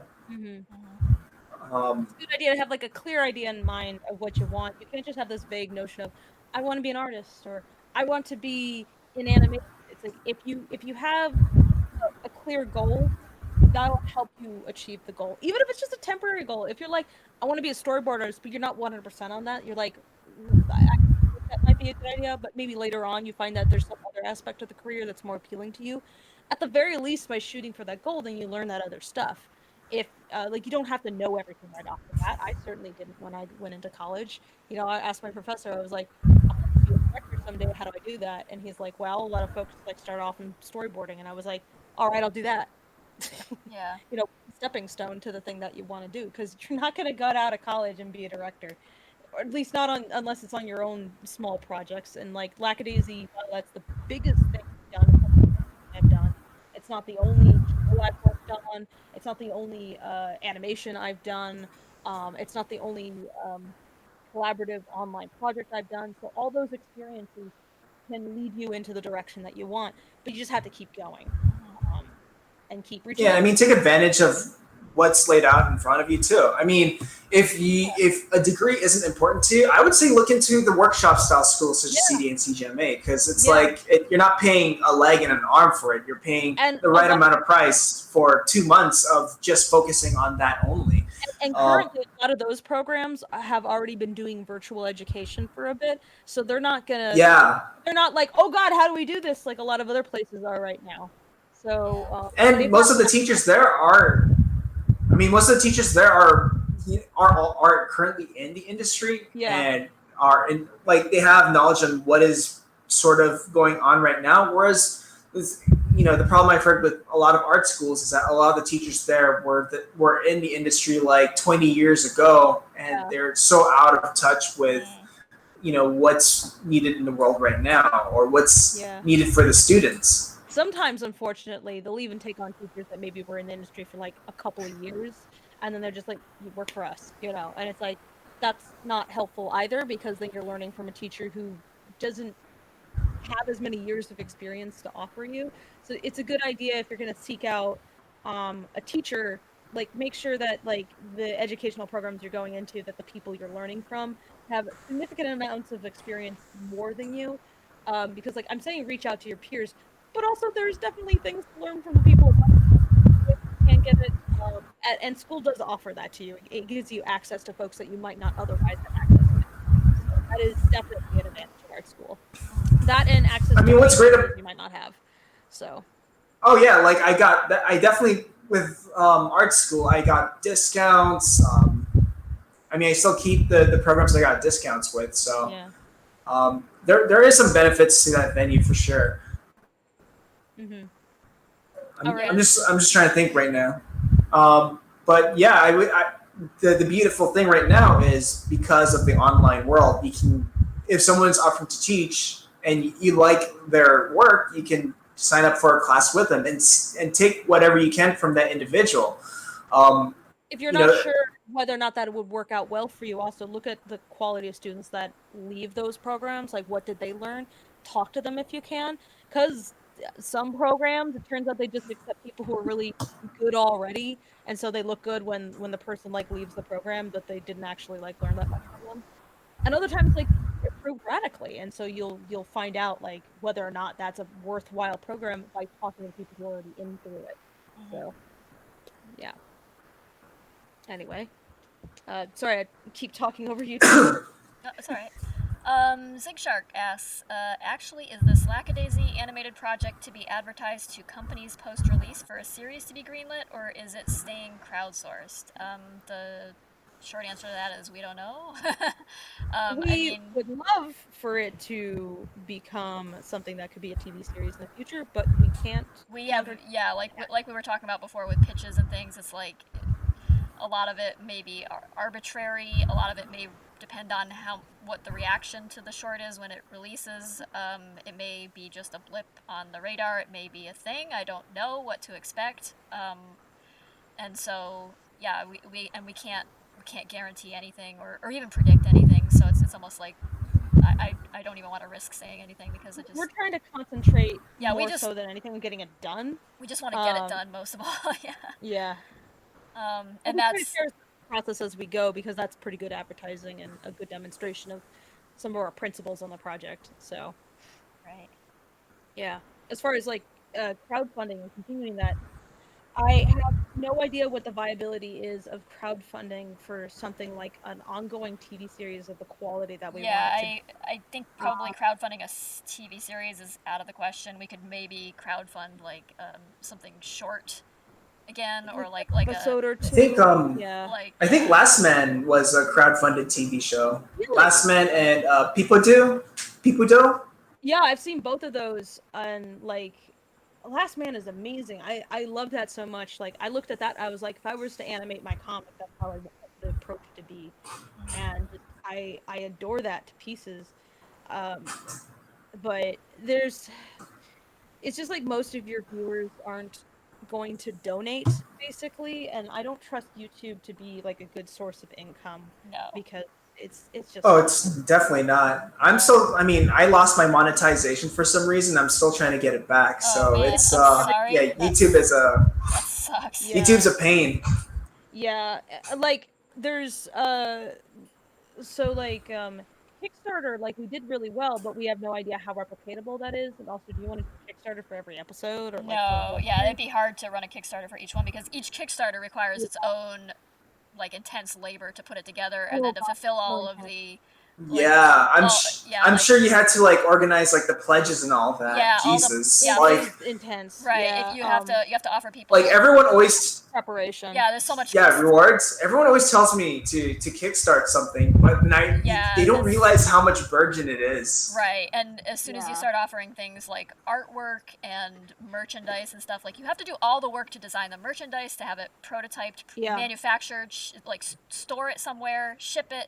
and then you have to. And we have a team of people to help us with this. Yeah, so it's still a lot. It's still a lot. Yeah, it's still more than like we bit off more than we could chew. We knew we were doing that in a lot of ways. We knew we were in for tons of work, but it's still like it's every single day. It's like we got to focus on not only the animated film we're making, but on like Kickstarter rewards, plus every other crowdfunding thing like Patreon and all this other stuff is like it's just like all these things I have to constantly be worried about, and it's a lot. Yeah, if you're thinking about crowdfunding anything, guys, like try to keep it really simple, especially if it's your first thing. And by really simple, I mean simpler even than what you think is simple. Yeah, like make it simpler than make that. your rewards like digital downloads are great rewards because that's the least amount. Would you also would you also like suggest having a separate person to take care of like the Kickstarter campaign? I would suggest. Like, I personally would. I would suggest at least consulting with someone who's done them before, and maybe getting an assistant to help you put it together and manage like the updates. Yeah, I personally would hire. Yeah. It would be worth it, I think, because we have Spike to help us with that, and it's been a lifesaver. It's just like I don't know if how. we didn't have that, I think that the whole project would have had to. Yeah, first of all, I don't think we would have made as much money without Spike on board. But also, second of all, we would have been so distracted by everything and like having to deal with that A, we wouldn't have as much money, and then B, less time to make the project, so the project would have been parsed down a lot more because I'm pouring so much brain juice into this, man. I have just dumbass energy left over. Yeah, I have like I'm in a bit of a fog most of the time because I'm running on sheer caffeine and like a couple hours of sleep here and there, and yeah, it's a lot.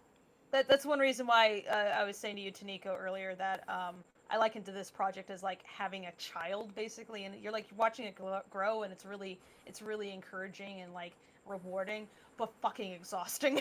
I'm sure. Yeah, I don't know what stage it would be, like maybe in its terrible twos right now, where it's talking, and it can open drawers and take things out, and you have to. It's getting into the bleach, and you have to explain that don't put that in your mouth. You don't have to worry about it like rolling off the bed onto the floor at this point, but it's so much more mobile now that you're just a little bit frazzled trying to. Yeah, it is a huge undertaking. Keeping it alive. Yeah.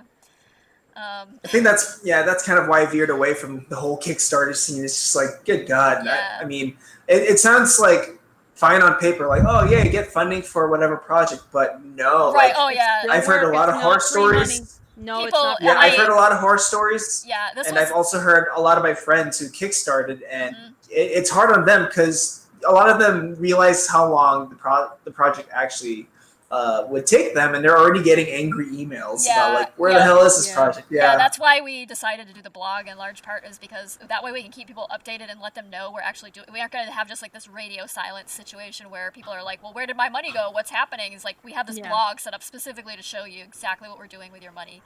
And it gives you also some. It gives you some insight also into like how to make a cartoon, because part of the interest of course, is like, can we provide kind of a roadmap for people where it's like, hey, course. if you want to do this, then and this is how we did it, then maybe you can learn something from it, because I just want to see more cool cartoons, man. To keep people interested in as much as we can as well. So yeah. Course, but. When you started the Kickstarter, did you already have like an animatic or a storyboard already done? We had just a animatic done, and we did it we finished it like a few hours before the Kickstarter launched. Okay, this didn't quite that close. It was the final export with the way the audio was. Was a few hours. It was not only that. It was because I asked for a change that was pretty dramatic, like right beforehand. God damn you, Tracy! I'm sorry. It needed to be done though. It had to be done. I'm sorry. But it made it a lot better. So it was like I was like, no, Tracy, we can't do that, and you probably would have been like, okay. But then I was like, the more I thought of it, I was like, fuck, she's right. And I just hated that you were right. I hated it. But I changed it, and it was for the better. But yeah, so we sort of had an animatic. I mean, we had the script, and that was pretty close to lock already, but we were keeping it pretty loose because we didn't know how much funding we were going to get. So we were like, we'll write it up, and we have this much done, but in case we have to cut a ton of stuff, because let's say we only get the 80,000 or 85,000, whatever our minimum was, well, we'd have to cut a ton. a ton. We'd have to make this thing like 10 minutes long at best. Yeah. And that would. Is it 10 minutes long to short? No, it's going to be closer to 20. I said closer to 20. I keep saying it's 18 minutes, but that's just because I'm trying to fool myself. That's the optimistic.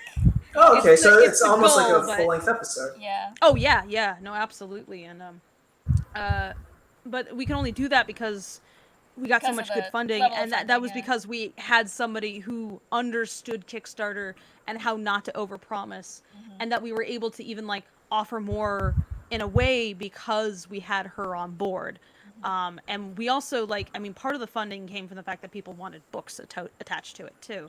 So that's part of our effort. It's like, well, we got this this person who does book publishing, and so they know all the ins and outs of book publishing, so we can make a book part of our Kickstarter, reward. And that's a thing that most people can't offer.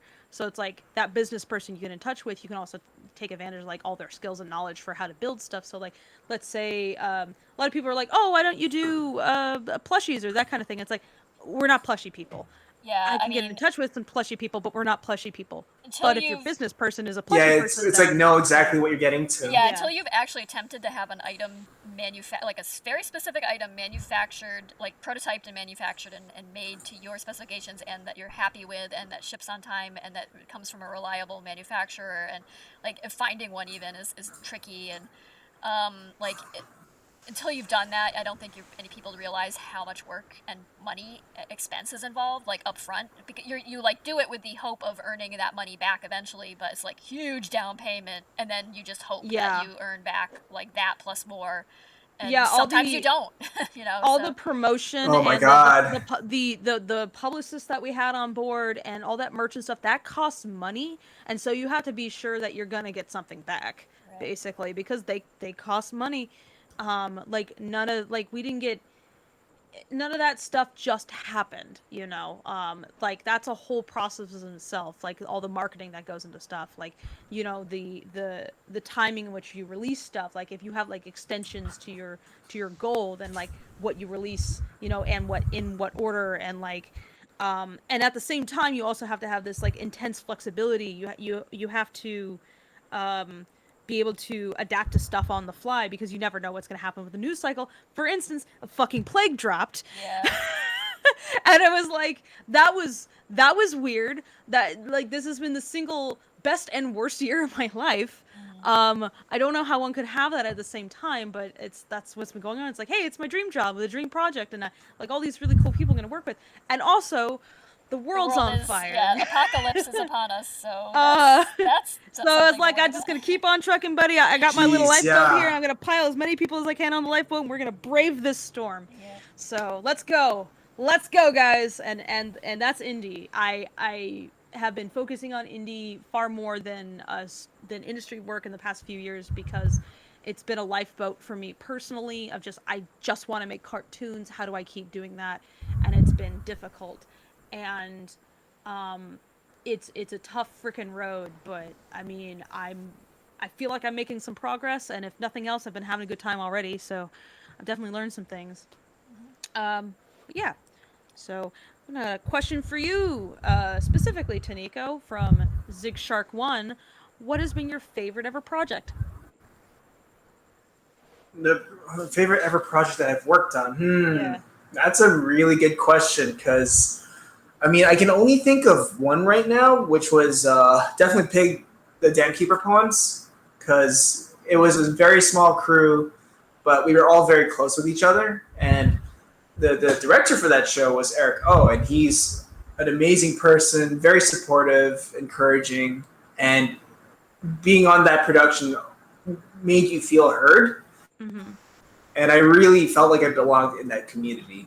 In terms of like personal projects go, I can't think of any really, because they've all been sort of the same to me. They've all been sort of like a hustle and a lot of hard work.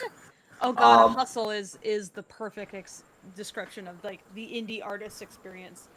Hustle all the time. Yeah. So I really can't think of any projects where I'm like, yeah, that's the one where things were good. But for me, I think definitely Pig the Dam Keeper poems. Also maybe Dragon's Reed, more because of these people that I was really close with. Like eventually we moved to a different studio and company, and we all work there too, and we're all very close. So I really liked the experience with Dragon's 3, mostly because of the team that I was with. But moving from Dam Keeper Poems to Dragon's 3, it was kind of like a reminder of like, okay, this is definitely a corporate job, and we're all segregated, and we stick to our own pretty much. Whereas working with Tonko House, we got to hear plans of what the producers were thinking outside the animation department.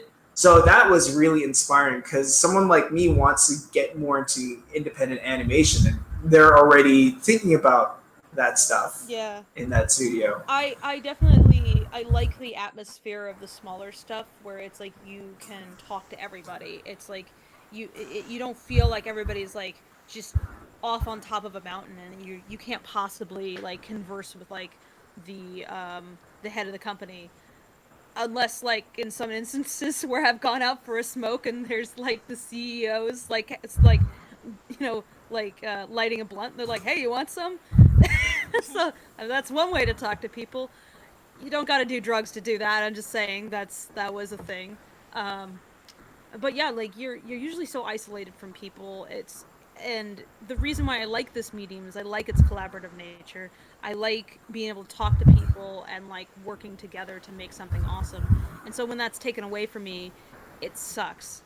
And that's one way in which freelance kind of has sucked for me is, working for these different studios, but like never getting to talk to anybody, not even being in the same building as anybody is just, it's sad.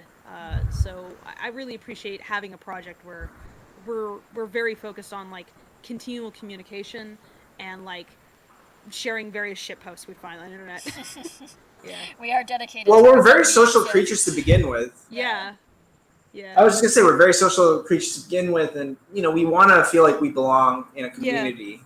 That's just part of our human nature. Super introverted, you still are a human being, and human beings have certain requirements too. Yeah.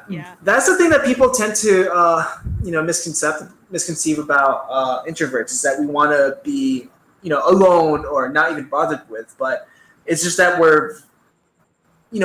our energy tends to drain when there's too many people, and we still want to have a sense of community and belonging, even if it is with a small group of people. We don't want to be alone. I mean, we also want to feel like we can be vulnerable with other people, and feel like I keep saying the word belong again, but in a way, like, we just feel safe when we talk to people too. I think that's why trust is also a really good feeling too. Like, people are so scared about trusting people, but when I have friends, I can talk to them about things that are in my mind that are really personal, and being able to express that and be vulnerable about it and feel safe about it is a very good feeling too.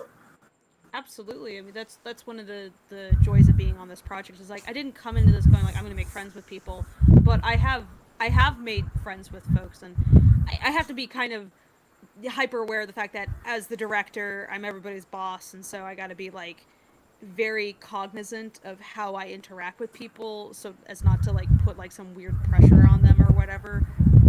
But it has been nice to like make some pretty genuine friendships on this team, especially you, Tracy. Like, it's been great like chatting with you about stuff entirely unrelated to everything.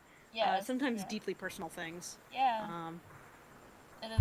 It's nice to connect with people, especially in this time when you can feel so desolate and isolated, and like all you leave the house for is like bank runs and occasional grocery shopping or something. It's like when it started to really get to you, it's like, please reach out to somebody and talk to them. Do. And because they might need it too, and you can. It's also very hard on people who already have depression, because people who the most basic advice or whatever say, if you're feeling down, feel free, just reach out. Don't be afraid to reach out if you need help. But the problem is that a lot of depressed people don't have the willpower or energy to reach out. That's already very hard on them. So it's also the other person's job to constantly reach out themselves to people. That's the The Oh, yeah, absolutely. insidiousness of depression is that it's like the very thing that you need to help you is the thing that is most out of your reach at that moment. Like, Yeah, it's like you go into some kind of hibernation when you're dealing with that, and like I've spent decades just mired in depression. Like I feel like I didn't really start to kick it until like I hit around 30, and it was with a lot of support from friends. It was mental health care, getting access to some that was like a bit more robust than before. Um, some of it maybe just time, like getting away from some of the things that like triggered you in the first place, that like really like put you in that mental state. Like sometimes time is really what you need. And also kind of a little bit of bravery, like saying to yourself that awful voice in your head that tells you, oh, you shouldn't reach out to people, you're just a bother, blah blah blah, you're gonna just suck them down. Sometimes you have to go, fuck you. Little yeah. brain demon. I'm gonna call someone anyway. I'm gonna call my mom. I'm gonna call a friend. Just talk to them for a bit and just make it part of your routine reaching out to people. Yeah, like Toniko Because said, you don't have to yeah, think of it as an entirely selfish act, or like you're it's burdening not. someone to do No. that, because frequently someone else needs it too. Someone else needs to Yeah. talk to. So So some you could be like, I don't know that I can help myself, but maybe I can help other people. you can. And you don't want to necessarily come at things with like a codependency, but I'll say that it is very helpful sometimes as a way to kind of like kick yourself in the butt about certain things if you think about what you want to do for other people. That Yeah. can kind of give you some direction. So Yeah, and yeah. you can be a listener and a talker in the same conversation. It's works both ways. So Yeah. I think you can learn some things I too. mean, you can set up a frequent checkup or meetup. Like every Saturday at 2 p.m., I always talk to my whole family through Zoom call. Awesome. Not to talk about anything specific, but just to talk about like just small talk. And I do that with some of my coworkers too. Yeah, just to check in and nice. check up and say Yeah, like I'm nothing okay. like, hey, yeah, it's not like, hey, we need to talk, or I have some. It's just more like, hey, what's up? It's like our casual coffee time. It's like we get our coffee and we talk about that weird person down the street, and we point and laugh, and that's it. Yeah. It's just small talk like that. Yeah, definitely. It's don't overlook those small things. Like as an artist or any profession, I suppose you don't lose sight of that stuff, even when you're in the crux of some pressing thing that you have to get done. Like take some time out. So sometimes I'm also like, I don't know how to talk to someone, so I'm like, I don't know, I found you a picture of a kitty. I mean, just sharing stupid memes is like cathartic. So we do it all the time on the server. And game night, like just like getting together and playing Uno, or like doing destroying karaoke, each other in Uno. or it's always threatening the cohesion of the project via Uno. All right. Onyx the Revived says, "How does animation freelance pricing work?" I mean, so many variables. That depends. It varies so much. Where the project's coming from, like where the how much money do they have? Like you're just it depends if it's a studio or not, or if it's just a person in their small project, and it so. Yeah, if it's like some indie musician or something, and they're looking for something to accompany their music or whatever, you might charge less than you would if it was like a major studio or something. Yeah, it's. I think when it comes to independent, when it's independent people, definitely milk advertising companies, commercial companies, and studios. But when it comes to like independent people, there are other if the money isn't that high, there are other things that you can put into negotiation, such as like I can use the material of whatever I do for this project as educational video or resources that I can make money out of my side income. Or it's like I have more of a say in the project. Like I have more control. The due date is very flexible.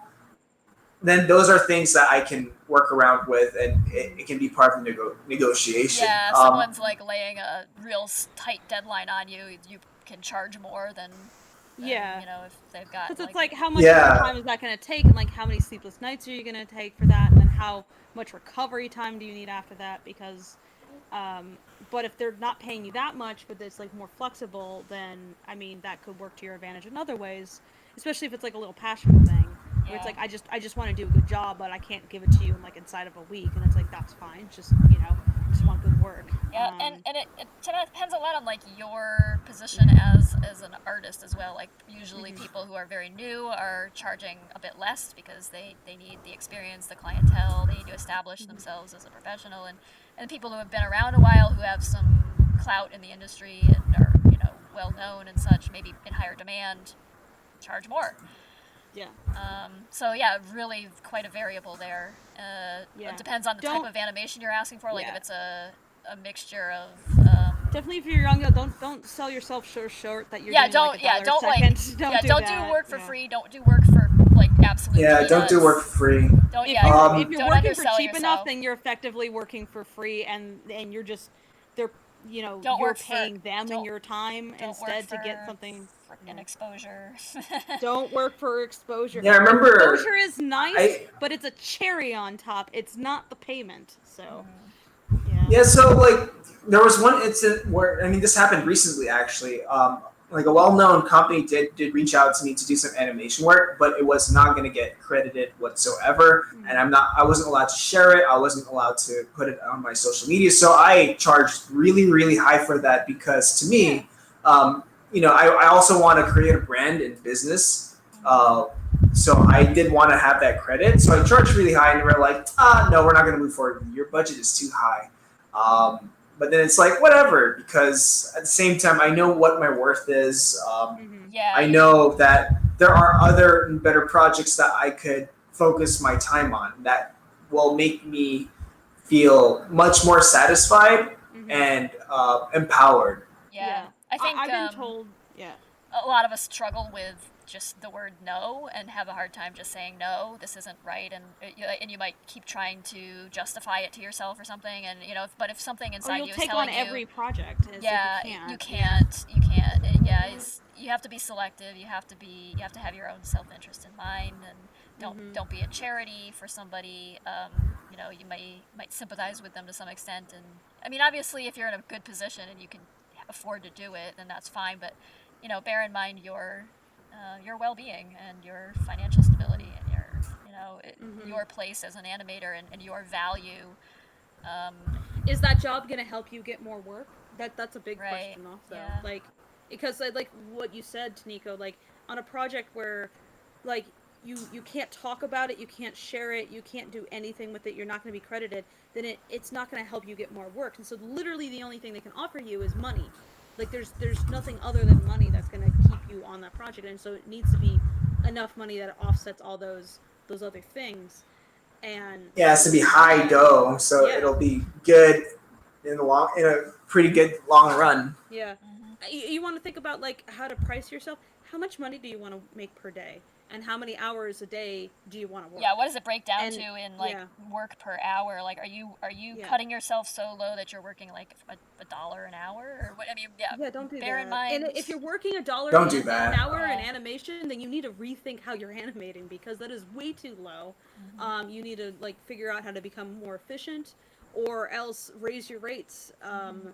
And hopefully if you're like, this is just becoming kind of ridiculous, if you can talk to people on the team and be like, hey, this is my situation, like, can we work with this, like, can I have more time so that I can fit this, like, so I can like make time for it when it's convenient for me instead of killing myself over it, and like, or also like, God, I forgot what I was gonna say. I'm sorry.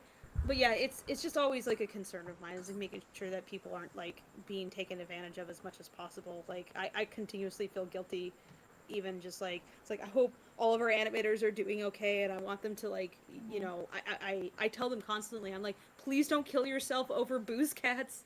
Please, share with each other like ways to do things efficiently.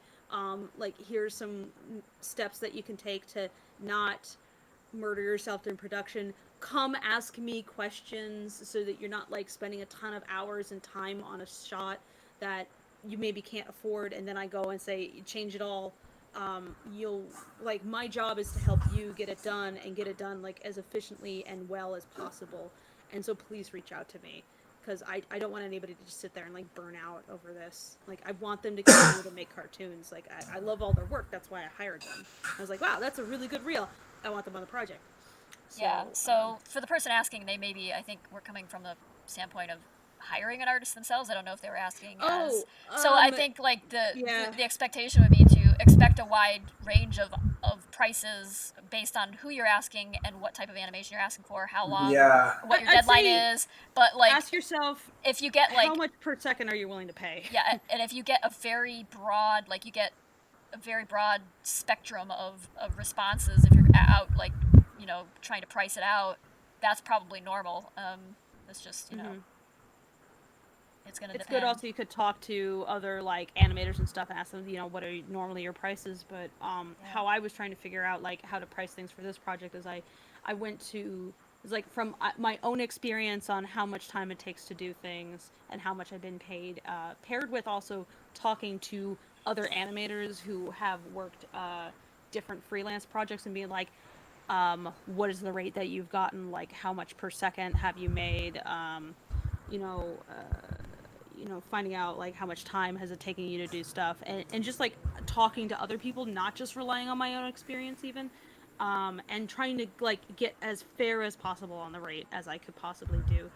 I'd love to be able to just pay people like a ton of money per week, but unfortunately, again, this is indie, so you have really limited budgets.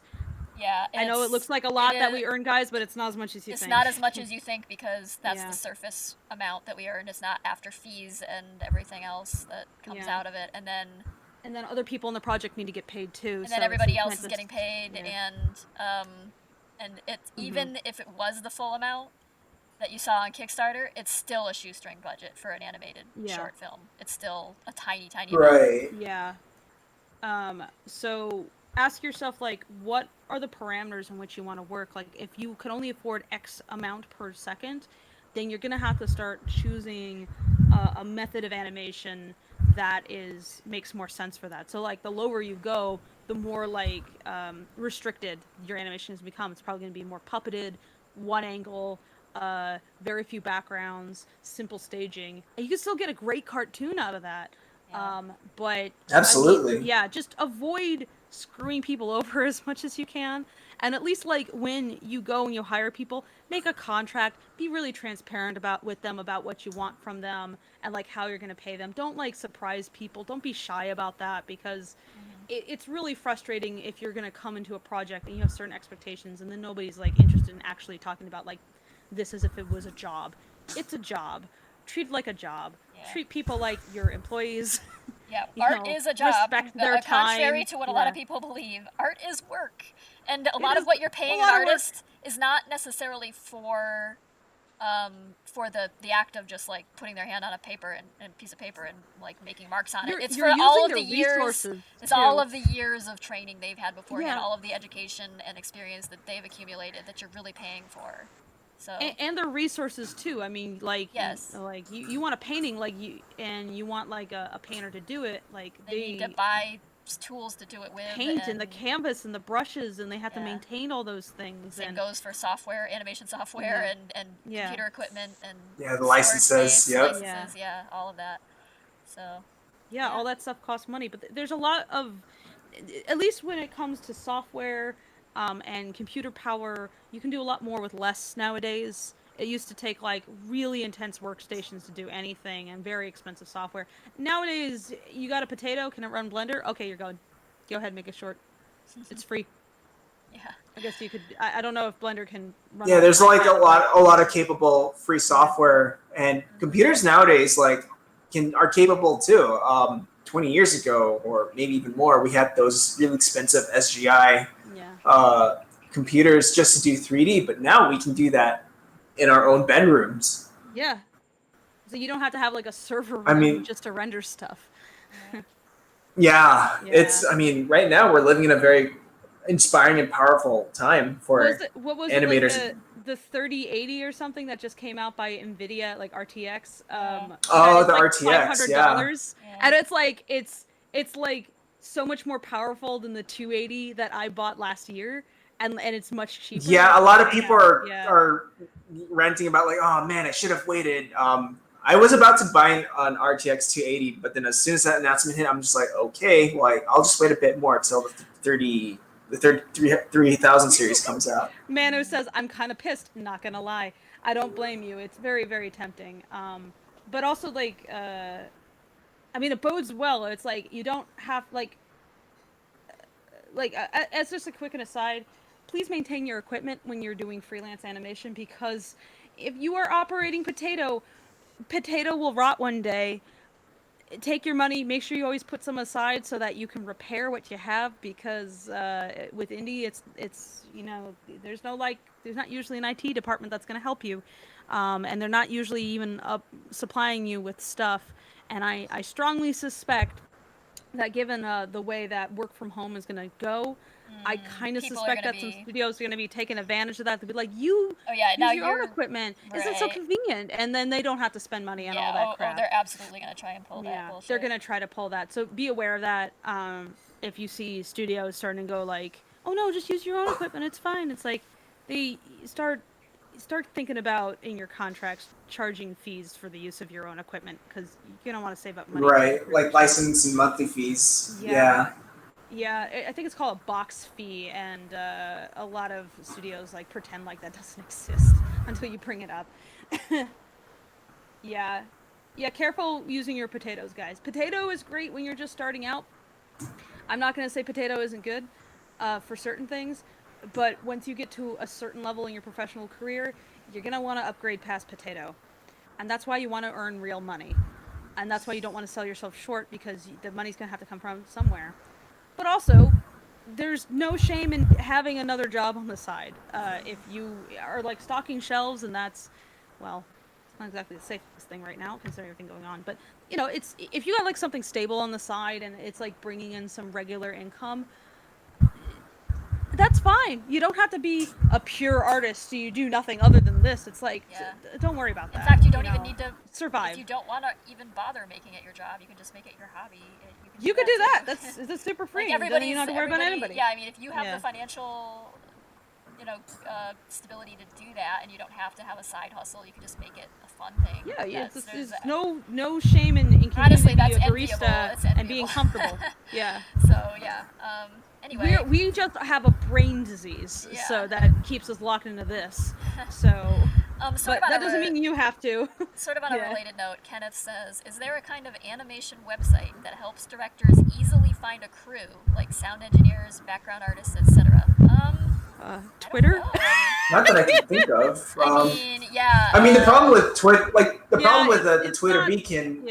Yeah, you're gonna get everyone. I don't know. Do artists really use LinkedIn? I don't really know any artists. I have a LinkedIn, but I've never gotten work off of it, and at best I just get poked by LinkedIn telling me about how such and such got a job at blah. I don't think it has really been a magnet for creative types, but like there's things like, I think it's called Upwork now. Like it used to be called, or maybe it's something else. It's like a freelance place where you can play. It is still called Upwork. Okay. I used it a bit when I first started doing my modeling stuff. I've never really had the time to get into it with university and all that, but I think it was nice when I was using it. I would actually recommend it. I think Behance also offers similar, like you can put your portfolio up there and get work that way, or like list your rates or something. If you're trying to reach out to people to staff up, though, that's a different thing. That's like. Yeah, how do you network? What's an effective way to network? I mean, I could just tell you how I got the crew together. Describe that process. Yeah, we can talk about that. Okay, so basically, because I've been on other productions, it's kind of that, it's like getting your foot in the door, basically, and you meet people, and then you can reach out to them later to work on your projects in the future. So, like, if you're on, like, a show, a movie, a game, whatever, or like you're doing comics with people, or you just have like peers, then you can reach out to them and see like what people could do, if they're interested in working with you. And then if they can't, ask them, is there anybody you could suggest? And then you get like a list of names, and then you can reach out to those people or look into what they do, see if anybody's appropriate. So you just kind of like work your way through a chain. And often what you'll find is that one person who will have contacts that you do not. And they'll get you access to other people. So, like, I had no voice acting contacts. Like, I'm not in the voice acting realm. That wasn't, like, part of my universe. However, by reaching out to Mike, who was the first person that we cast for the project, he's the one who plays Rocky, Michael Kovac, and I was able to, through him, when we put out a notice of, hey, we're looking for people, we had to be kind of obtuse at the time, unfortunately, so we weren't sure like what kind of people were going to apply, because we couldn't at the time describe what Lackadaisy even was, because everything was on the download pre-Kickstarter. So that means that we weren't exactly starting from the place where we were going to get flooded with people anyway. However, because we had Mike on board, he was able to say to some of his buddies, hey, you should try out for this. So then we had access to a lot of people like coming in and like applying to stuff that we might not have had before, because they wouldn't have even thought to look at this thing that was just like random thing on the side, you know, to their mind. So when you reach out to people, they can make use of their connections and reach out to other people, because like they'll know who might be good actually for that position. And so that way also you can get like this incredibly diverse crew also, if you're not like limiting yourself to like the same 5 folks constantly. But also, I mean, when you're on projects and like you know how well you can work with certain people, then you know you can reach out to them again in the future and be like, hey, you want to hop on this thing? And sometimes, yeah, they're totally down for that. So like I have cannibalized an awful lot of the has-been crew because, you know, we know each other's work, we're familiar with each other, and we know, oh yeah, you did that, then I know you can handle this. Like this isn't like too outside of the norm for you, versus even like fellow professionals of mine in the TV space who would be actually a little bit more bewildered by how we've set up things here, because they're just not used to working this way. And so like they're not used to like jumping on a server and treating like an online chat room as like actually the office. They're used to the office being the office and a chat room being a chat room, or just conferring over emails and never talking to anybody. So the folks who are like more familiar with the indie process were actually able to jump into our particular production style like a lot quicker than some of the folks that even had more experience relative to them. So that was interesting. But yeah, just you reach out to people, follow different people who are in different aspects of the field. Like I was like, I need to get to know sound things, and started following sound engineers and sound people, and just going like, you know, what are they doing? How do they communicate? Can I reach out to them? Seems like they are interested in the kind of project that I'm doing, like considering how they talk about stuff. Maybe they be down, and even if they aren't, who do they know? So again, they reach out to other people. So yeah, that's what. Yeah, one thing I'd like to. Yeah. One thing I want to add to that is start preparing an Excel sheet so you can start putting in names, because there will be people that you want, but they'll not be available. Yeah. And yeah, you kind of have to have like artists in a document so you can reach out and, you know, write down descriptions of their work in this sheet. Like say, are they good with anime style? Are they good with, you know, the classic style? And put their website there, their contact information there, just so that you have a fallback in case an artist that you really, really want won't be available. Yeah. And you could find that like your first choice maybe was not actually the best choice potentially. I feel lucky in that like to my mind, my first choice was the best choice, and I got my favorite choices. Like I love my crew so much, but you don't always have that convenience of you frequently don't have that convenience. So sometimes you just got to work with who you got and play to their strengths, and then you can get something really cool, as opposed to just trying to morph people into something they're not. You don't want to frustrate people. You want to work within what they can do already, not just sitting there and going like expecting them to turn into somebody else. But that's like a different conversation. Anyway, next question, I guess. We got one from Mookie. Okay. Mookie says, there's tons of animation and writing references out there, but are there any production or pitch prep references you can recommend? That's a good question. I don't know. I personally don't know, because all the pitch prep, the pitch stuff that I did was always with people when I pitched to people and practiced with people. I mean, everyone has their own strategy in how to pitch a thing, whether it's like a structure and how you break down your story or how you pitch that story. I think those can help for sure when you pitch an idea. But in terms of like documents out there, I can't really think of any. But when it comes to like pitching an idea or a story, there is a structure that I tend to follow that makes it clear for the person to follow. And this is something that I learned over time and from everyone's feedback is, pitch who your characters are and what their goals are, what their struggles are and why they're important. And then eventually pitch the world that they're set in. And then you pitch the overall plot from beginning to end, if you can. Or, just so that you have a general idea of the story treatment. Yeah, it's like that can be difficult sometimes to wrap your head around when you're like the way that you engage with the story might be a little bit different. But if you're thinking about on average, how does the average person get into something, and you want to consider like how like what draws people in general to your thing in the first place, it's probably not the fact that the mountains aren't painted really well is probably not going to sell your project. What people are interested in is story, and story involves characters, and how they interact with the world describes the plot. So yeah, I mean, you kind of go A, B, C, D. So I think that's really good advice, because that's definitely something that I started to pick up on as we were pitching this, and other pitches I've done in the past that were even less successful. I mean, this is successful in a different way, but I definitely have pitched entirely different things, and they didn't go over well, and I look back on it and I'm like, I think I really should have just focused on the characters more than anything and less on the world building. Not because that wasn't important or interesting to me, or the world or the characters, but because that's just such a big topic to talk about, that how do you summarize an entire universe before you even get to I would just say like yeah, characters.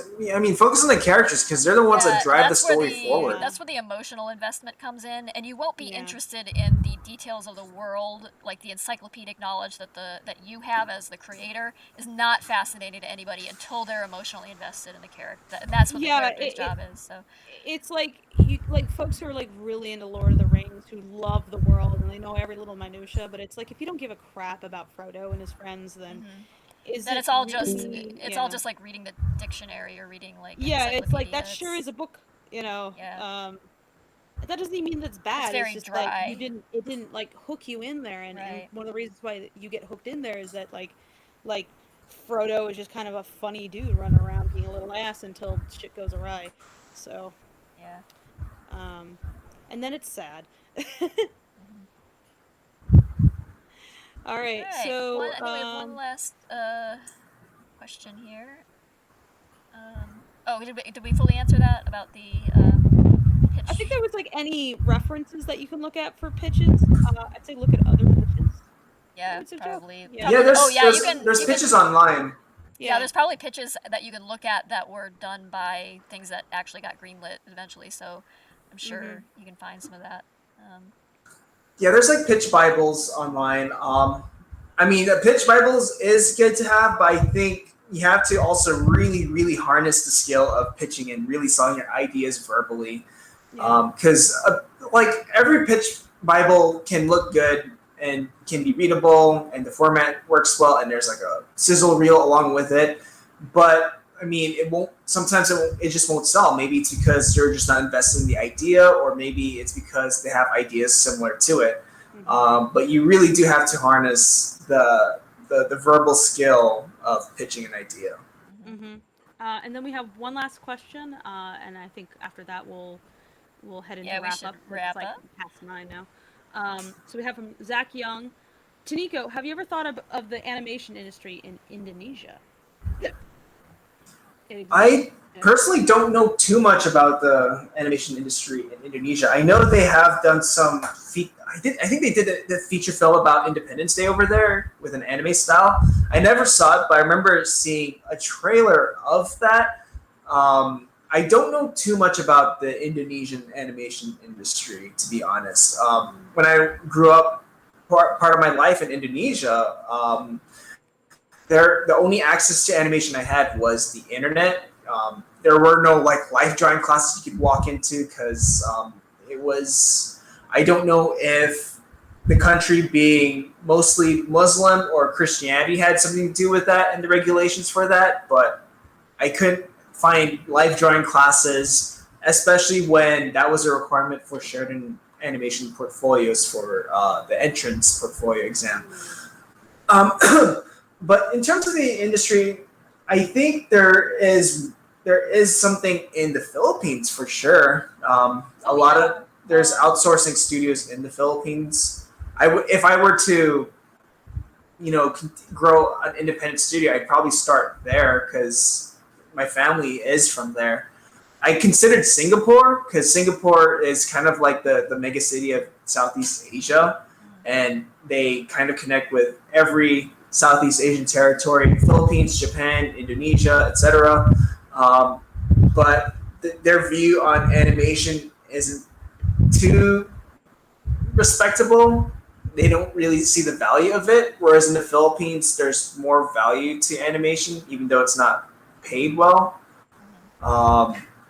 We actually have a Filipino team member, Mookie, who is in chat, who does. Yeah, I could tell from his. Yeah. I could tell from his accent. He's a Kabayan or Filipino. Yeah. Yeah. Is he? Hi, Mookie. Yeah, represent. Sorry, just represent. Mookie's amazing. They're he's a very, very talented animator. I'm super pleased with his work. Yeah. So it's like they do good work in the Philippines. I think I'm sure he knows more than me about the Philippine industry. Yeah. Maybe, or the Philippine maybe animation industry. Yeah, if you have any thoughts you want to share, Mookie, feel free. Yeah. I think Toniko kind of nailed it already. The only thing about the Philippine animation industry is that there's not really a lot of original content right now. So it's all outsourced. Like there's more. I mean, the only original content. Sorry, I didn't mean to interrupt. Go on. Yeah, sorry. You go. Oh, I was just gonna say that the only original content that we do see from Philippine animation is during like the Filipino Film Festival, which happens during Christmas. Yeah. That's when you see a lot of like independent Filipino films. I remember, I don't know if they still do this, but there was a time where they stopped showing any film from America or anywhere else and just showed Filipino films released for the film fest. Yeah, they still do that, but there's not really a lot of animation going on there anymore. But they did set up another festival. Happens around Christmas time as well. It's more dedicated to animation now. But it's slowly kind of shrinking. I think it's more because it's not because people aren't interested, but more because studios here are too caught up in work and outsourced work that they can't really develop their own. That sucks. There's so much talent all around the world, and I'm always like super curious to see like animation from different countries and like what they bring to the table. But like if they're only ever viewed as like that place you outsource work to, and I would love to see original content, but that's how they make money. So it's really sad too, because like we entered that festival last year, and in the professional category there were only like 7 entries. And most of the entries came from college students sending in their thesis work, and their thesis work is so good. Their thesis films are so good, and then when they get into the industry, they're just doing outsourced work and nothing creative, and kind of sucks. Like not fair at all. I really hope that that animation in the Philippines really starts to grow, because I want to see it. Yeah. And it's like you've seen like what happens when. It's like Japan used to be, where like everything was outsourced too, and now like look at they have amazing stuff there, and then I know that in Korea like a lot of stuff got outsourced there, but I've seen like some amazing original content coming out of Korea, so I hope that in the future that someone's gonna be like, hey, maybe this could work out, and there's like not just one breakout hit, but like something consistent that people appreciate locally. And something that maybe does well internationally as well, because it seems like I don't know enough about how you break out of that cycle, but I know that I just want to see more. That's more than just we did color and work for this one studio, because there's just like so much amazing. With streaming, yeah. I think with streaming services now, that's slowly coming to fruition, because before like cartoons were just made to sell toys, and nowadays not many people buy toys apparently. So it's like I think with streaming, especially with YouTube and Netflix and Hulu, it does open more venues and doors for more original content. Yeah, more ways. Because if funding at least. Yeah, because if studios like Cartoon Network, Warner Brothers, Disney, if they're all starting their own streaming services, then other places are gonna rush to find animated content, original animated content that they can stream on their platform. That's kind of Sorry, keep going. That's kind of why like now there's a huge search out for Netflix animation because Disney is going to start their own streaming service. Cartoon Network is doing the same thing with HBO Max. So yeah, the hunt for original animated content is much bigger, and actually because of that, I was going to say, especially because of that, the nature of pitching actually has changed. Because before you could pitch an idea where you have the basic idea, the plot, and why it's important. But nowadays, it's more creator driven, meaning that if you're pitching an idea, that means you're pitching yourself now and why you are important for this project. That's the biggest change that I realized for when it comes to pitching ideas for streaming, and also why it's personal to you. But another thing that's also big is it's much better to go in with the overall plot from beginning to end of your story figured out.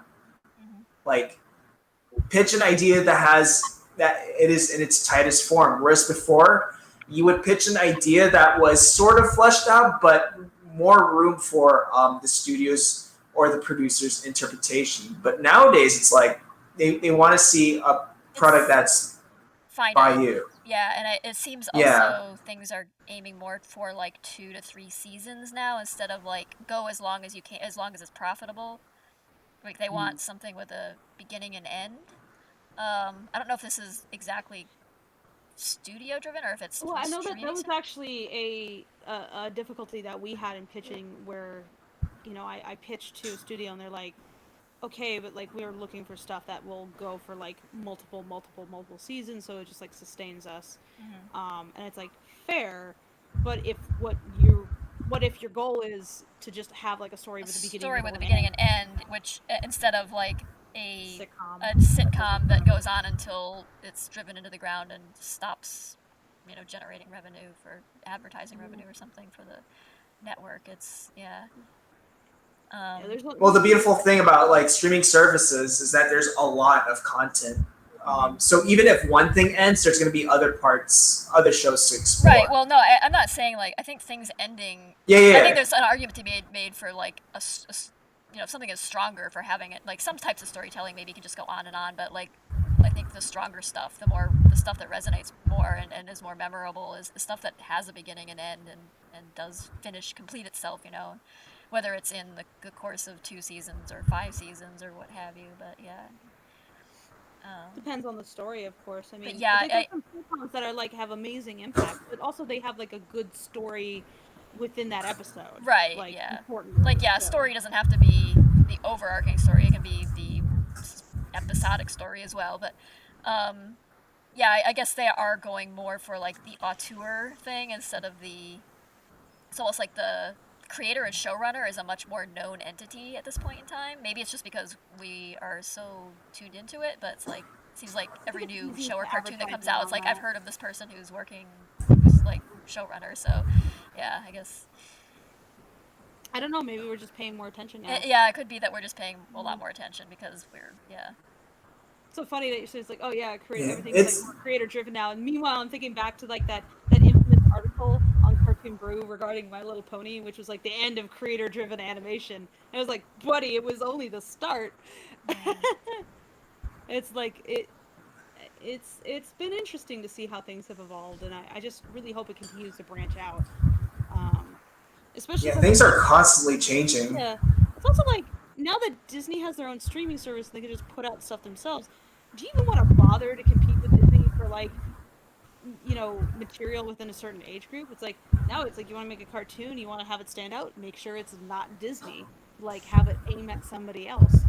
Yeah. At least that's kind of Right. that's what I've heard from some folks is kind of my attitude as well. Yeah. So, I mean, I don't personally want to make kids shit anyway. I curse too much and I'm very inappropriate, and I would just quite all right. accept that issue altogether. Hey, it's after prime time, so you can start cursing. I'll sit there and ask Tracy, can we have him say shit right now? Is that okay? And you're like, no, we can't have him say shit. But we could, though. And then, of course, Mike will just say shit anyway. And it's like, that's going in the poop pile. So, Can you substitute words so instead of oh, sorry, what? I was saying, I was gonna say I could like. Oops. Who? Sorry. I did not hear that. Go ahead, Newt. What were you saying? Oh, I was just riffing on the previous statement, saying, "Remember, Lisa took our one F-bomb." Oh yeah, it's used up. Sorry. Yeah. No sorry, Tonika. What were you saying? Oh, just like substitute some words. So instead of the shit word, I say schnit. Yeah.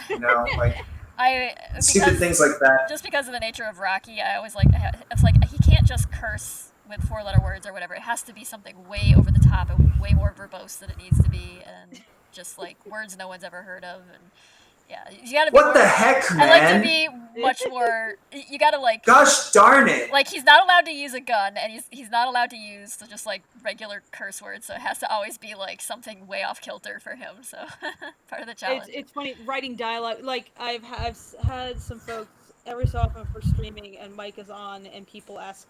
It was like on a couple Lacka chats where Mike was in, and they were asking him to like riff on like improv something as Rocky, and he's like, I don't know those big words. It's like don't make Mike.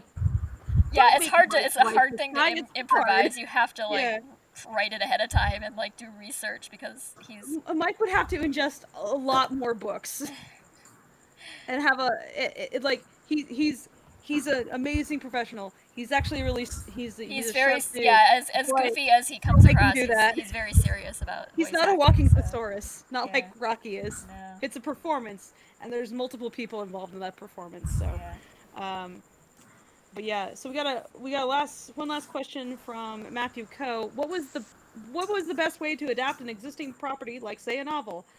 I mean, we're not going about it the usual way. The creator of the comic is here. That's a bit different than normal.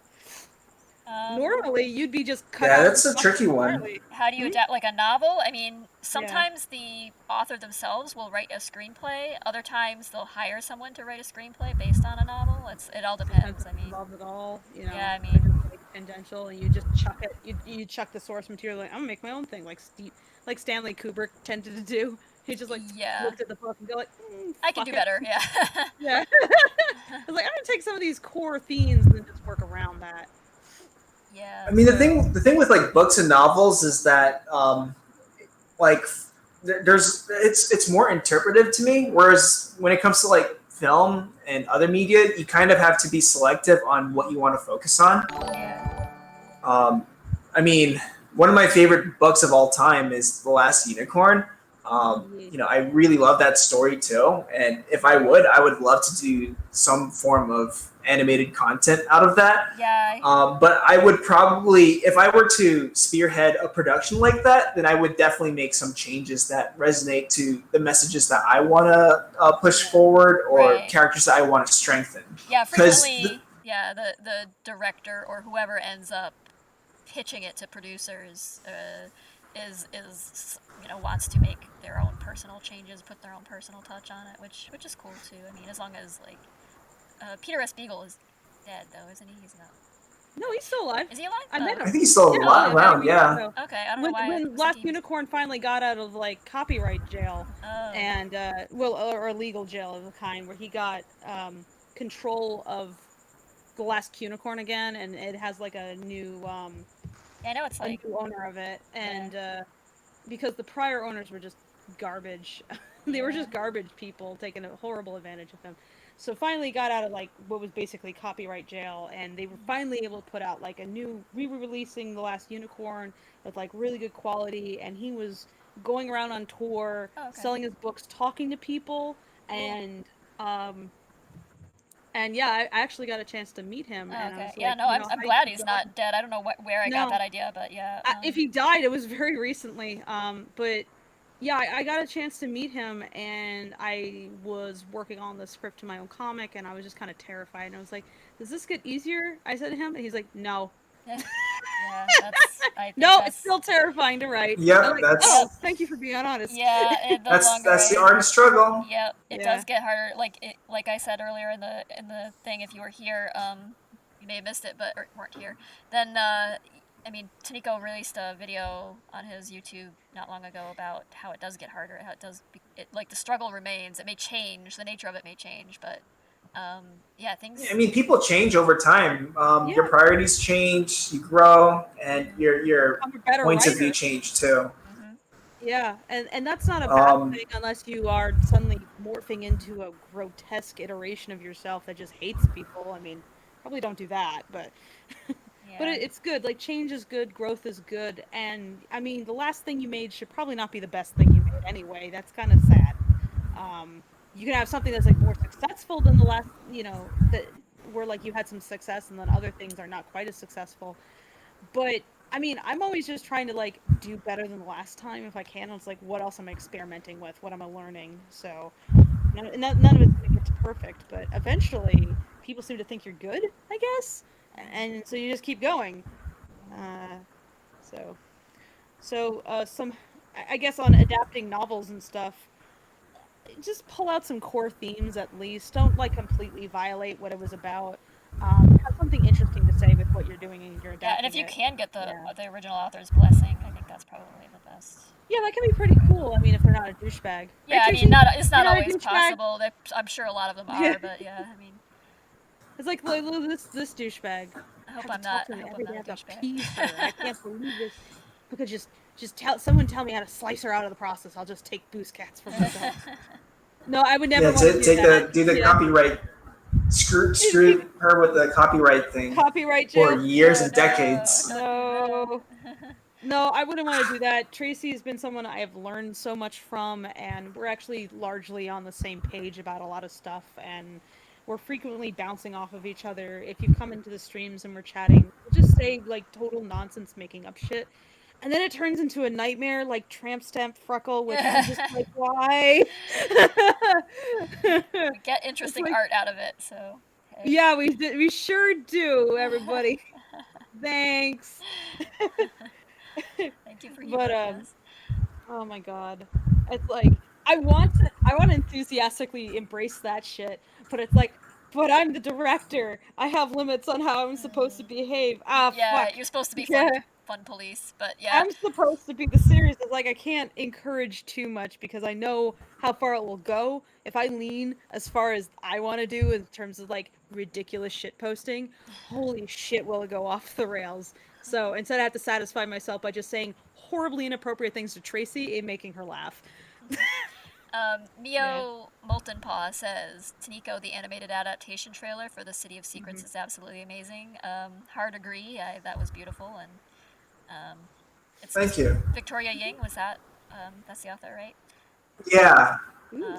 Yeah, check that out on YouTube if you get a chance. It's beautiful. Maybe Newt can drop a link in there, or somebody can, if you haven't seen it already.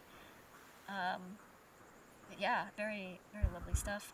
Some hat enthusiast says, do you prefer writing by the seat of your pants or going about it more methodically? If the latter, what method do you find keeps you the most sane? There's no such thing as sanity in writing. What are you talking about? Yeah, I think a little bit of, sane. For me, a little bit of both. Like, the writing is, yeah, a lot of it's, like, pre-planned, and then a lot of it changes, like, at the moment, as you're, like... I've heard writing described as either you're an architect building a house with the blueprint, or you're a gardener. A gardener tending, yeah, like, yeah. I am an architect, which is definitely growing mushrooms inside of the house. Yeah, I think I would say it takes a little bit of both. It's like, I like having I think structure is definitely important.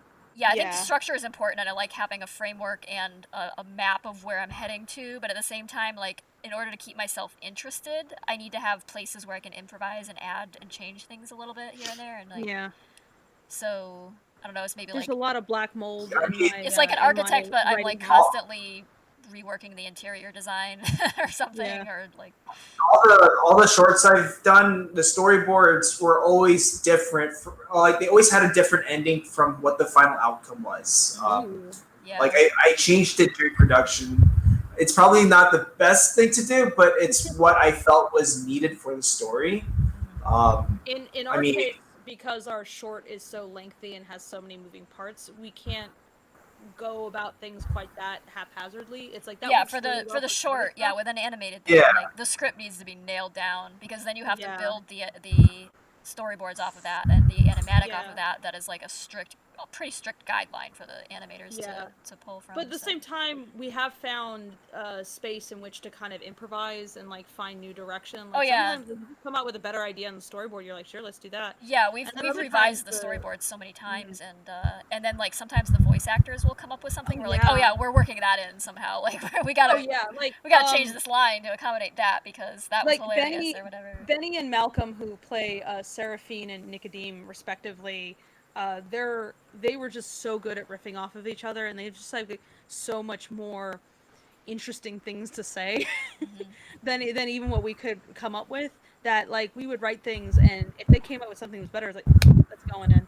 Yeah, they added their own dimension to the characters, and it's like we can't just like bulldoze over that and like flatten it out. We have to take this and work with it because it's great. The shame of it is that I can't just make 2 minutes purely of it being Seraphine and Nicodeme shooting the shit, because I want that true short shame. where it's What just we really should be making is the Seraphine and Nico show. Yes. I mean, I'd be down for Tracy. Fuck the Lackadaisy. Let's just make it the Savoy.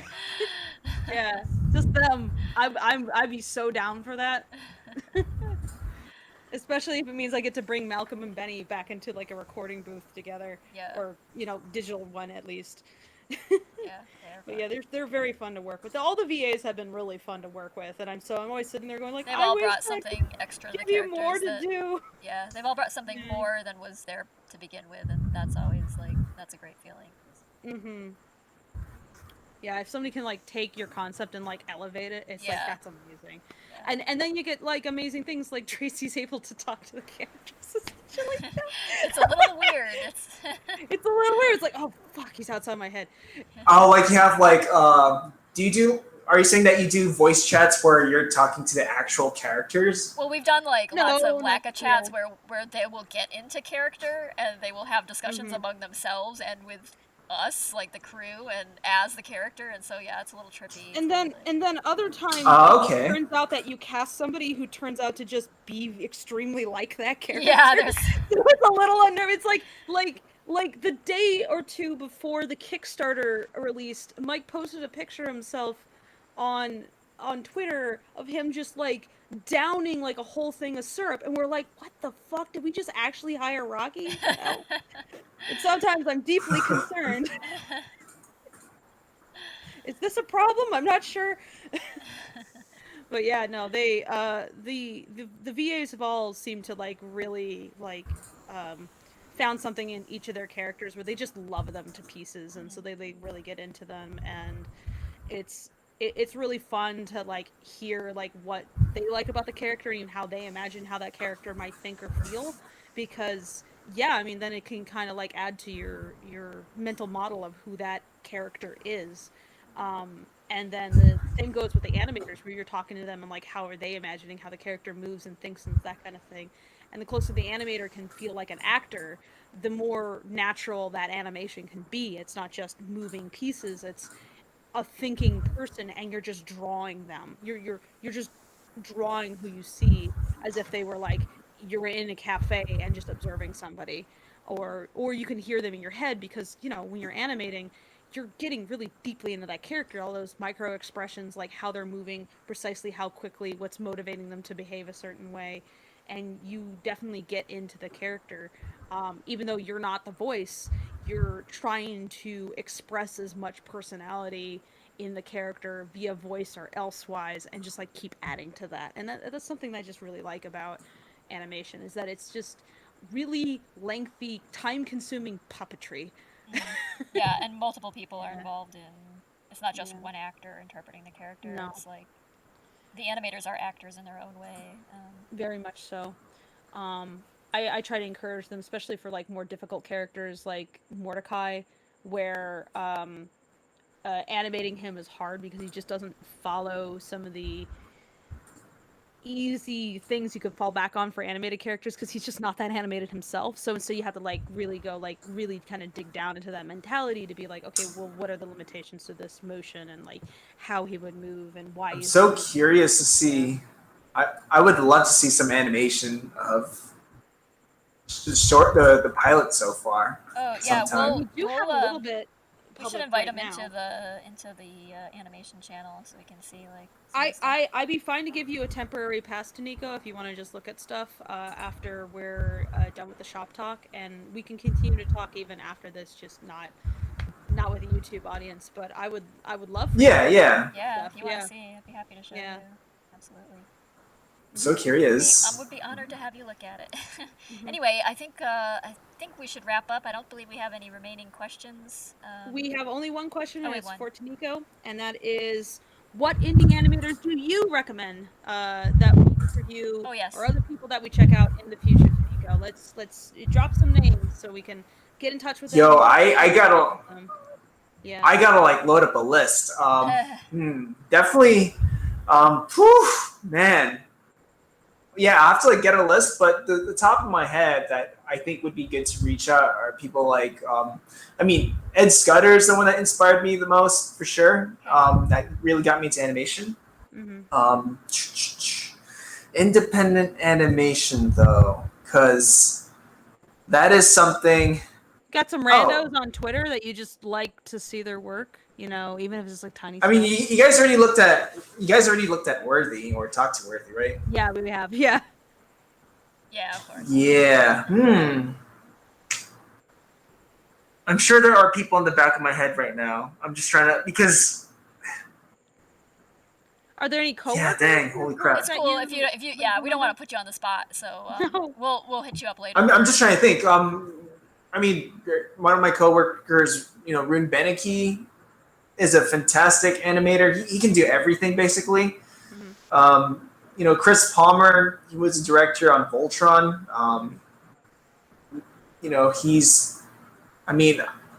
Talking to him is probably the most inspiring thing. He's very nice, very supportive, and I'm sure you will fall in love with Chris when you do talk to him. Rune Beneke, it's Bennicke. Is that yeah. Okay. Just want to make sure I had the right person here. Good old Rune. Yeah, I'm trying to think of more of the independent animation scene. Anybody who's like a young person who's maybe just starting out, who has a YouTube channel or something, we should keep an eye on, or. There's like so many like up and coming animators. Yeah, I know. There's a lot. Yeah. Yeah. We have. It's like there's people on our team even who I've been familiar with their work like since they were like, I guess 14 or whatever, because they were just that stand out, and it's like. And they're on this project now. It's like, dang, you kids like evolve so much. Grew into it, yeah, really. Yeah. Andrew Chesworth, and you guys should look up Andrew Chesworth. Okay. Yeah, he's developing a really well animated short right now. Neat. I think he's someone that also wants to pursue the more indie scene. He's really excited about that world. Nice. Well, thank you. We will. Is it One Small Step? Is okay. They worked on Big Hero 6. You already talked to Vivian, right? I have asked Vivian if she wants to pop on, but she has been so busy that I don't think she's been able to make time. But yeah, no, I'd love to talk to her. She's a hustler. Yeah. Oh yeah, no, I chat with her occasionally on DMs. I only have so many people I can talk to who are like other directors, so like she's definitely one of those people I poke occasionally. But yeah, she's like a very supportive person, like always very interested in the well-being of her crew. So. Yeah, I'm trying to think of like people who I feel like have like who have pretty good vision or a really clear vision, and they really stand out. Well, who's yeah, just I kind have of to a like. meh kind of person? It's like, there's this one guy. He's like the gray blob of animation, but damn, if you want some gray blob, you got that. That would be the most forgettable. I'm just trying person, to think. Yeah. Yeah, I'll have to like reach out again next time. Yeah, if we you can break if down you that come up with list. anything else, feel free to ping us. One of these comments in the chat, my mom was a buzzy. One of the artists who inspire me is the artist of Lackadaisy. It's a comic about a rat mafia. I don't know if you've heard of it. We'll have to look into that. Lackadaisy. How about comics, Toniko? Is there any like web comics you follow where like this person's really cool, or check out their work? Definitely, someone that's doing comics consistently and has a pretty strong voice. Her name's Violaine Briat. Violaine Briat. Could you spell that? Violaine. Here, let me see. It's you could type it into our chat for us. Which one? Critter Talk? No, Shop Talk.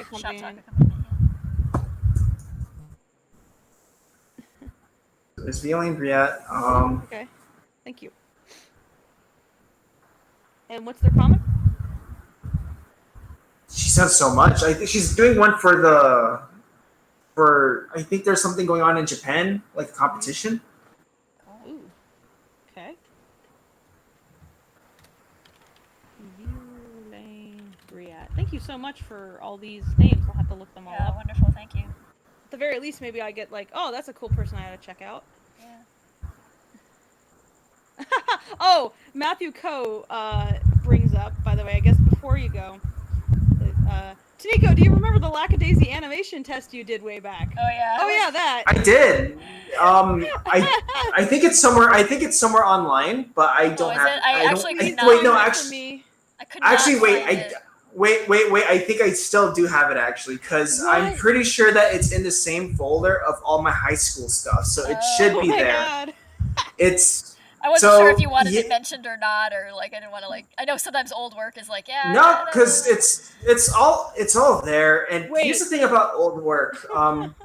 Here's the thing about old work. It like I think I've come to the piece that I have this saying why we cringe at our old stuff. Mm-hmm. For me, I don't cringe about the fact of the skill level that was there, or what skill level I was making that. It's more about the decisions I made based on trends and things that I was into, or a phase I was going through. So, it's kind of like when I watch like our old fight animations with Panic at the Disco music playing.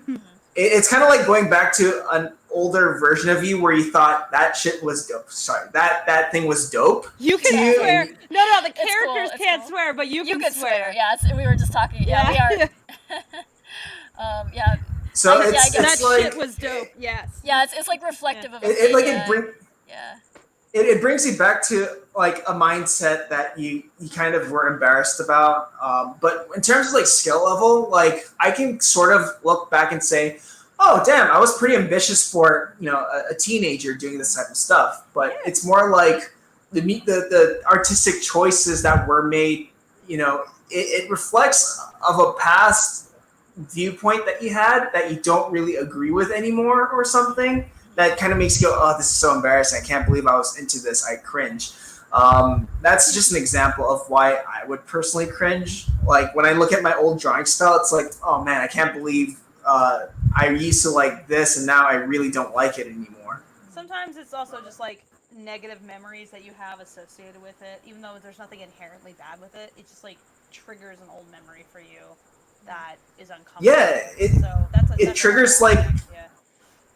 It definitely triggers an old, the mindset where there were times where I thought, yeah, I'm pretty cool for doing things like this. And when you look at it, you're like, oh man, I actually had a pretty poisonous mindset back then. So I think that's the only reason. I'll find that Lackadaisy thing. I'm pretty sure it's there.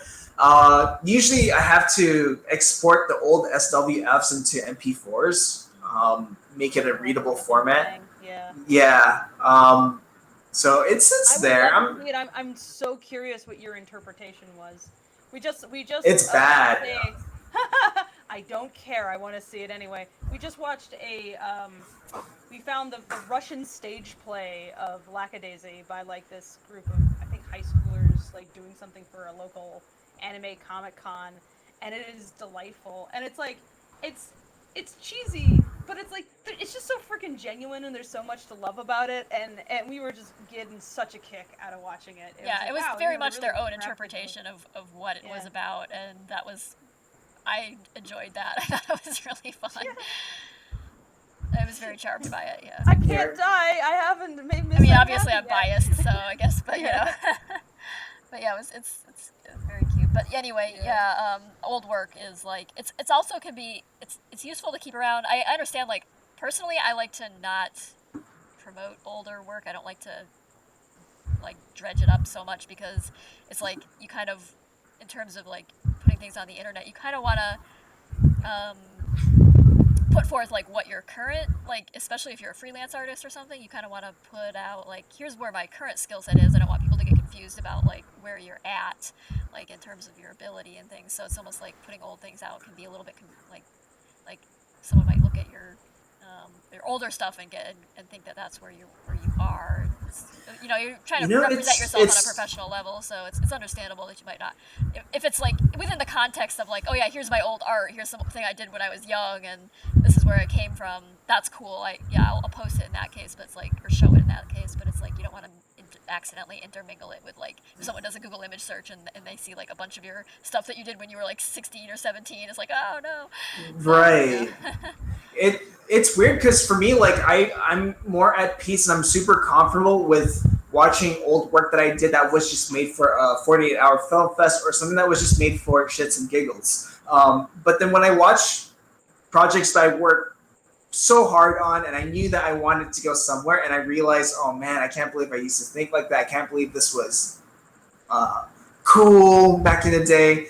Then it does make me sort of cringe. But when I see like old work that I did just for fun, or that was just, that was meant to be silly and wasn't crazy, I could just watch that over and over again.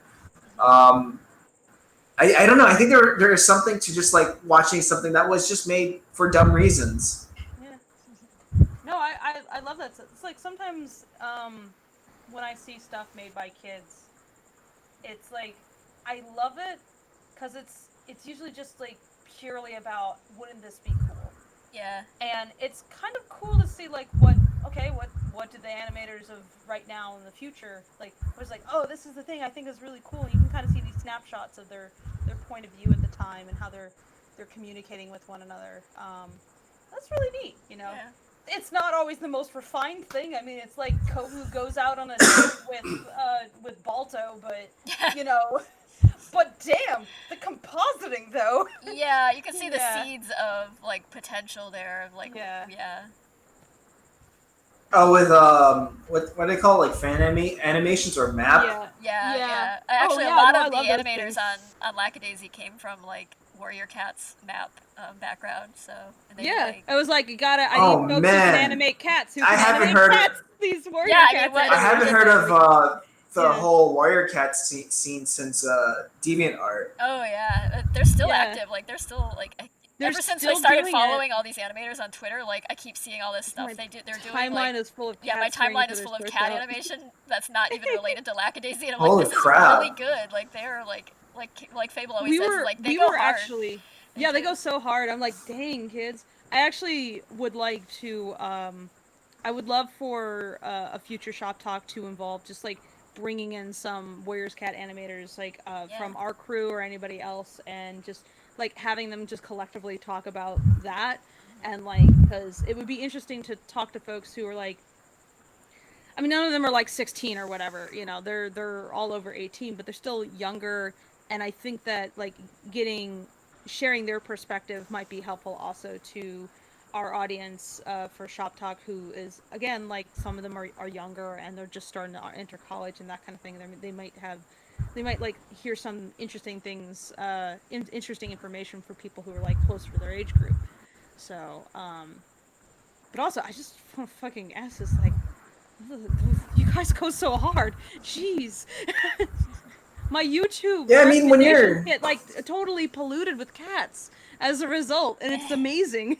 You watch one of these, and it's like all your recommendations are going to be Warriors Cats maps after that. And I have read the books, and even I am like, what the fuck is going on? But you love it. It's like good overwhelming. I kind of, yeah, I mean, there is a charm to like watching, Yeah. like they do like it's like really really short clips of Yeah. like the whole. I think Warrior Cats or map animation, and you watch it. It's only 5 seconds long. You're like, wow, that was pretty cool. Yeah, it was just supposed to be part of a larger thing that you watch, and it's just like this weird collaborative music video. And just, that stuff is amazing. It's so Yeah, it's strange. crazy, I and love it. kids nowadays are getting so good. Yeah. Maybe it's because of the access that they have with the resources now. I mean, access, and they can talk to people, and like I couldn't talk to animators. I was a kid growing up in New Hampshire. Who was there to talk to? The internet was Yeah, there was no like social media. the internet was a very like, different. all the- Yeah, like you would. Yeah, there was no. Twitter, Facebook even. No Facebook even. Yeah. Yeah. So like accessibility, like I think counts for a lot. It's like you want to see interesting, amazing things, like quality getting better. It's just like people talking to each other, which is again why I say reach out to the people around you, because that's how shit gets done. But anyway, speaking of shit getting done, I think we're at basically the end of our time. Like we said 2 hours, but it's quite gone a bit over. of your time, Tonika. Yeah. I really appreciate you being No here. worries. Yeah, it's been fun chatting with you.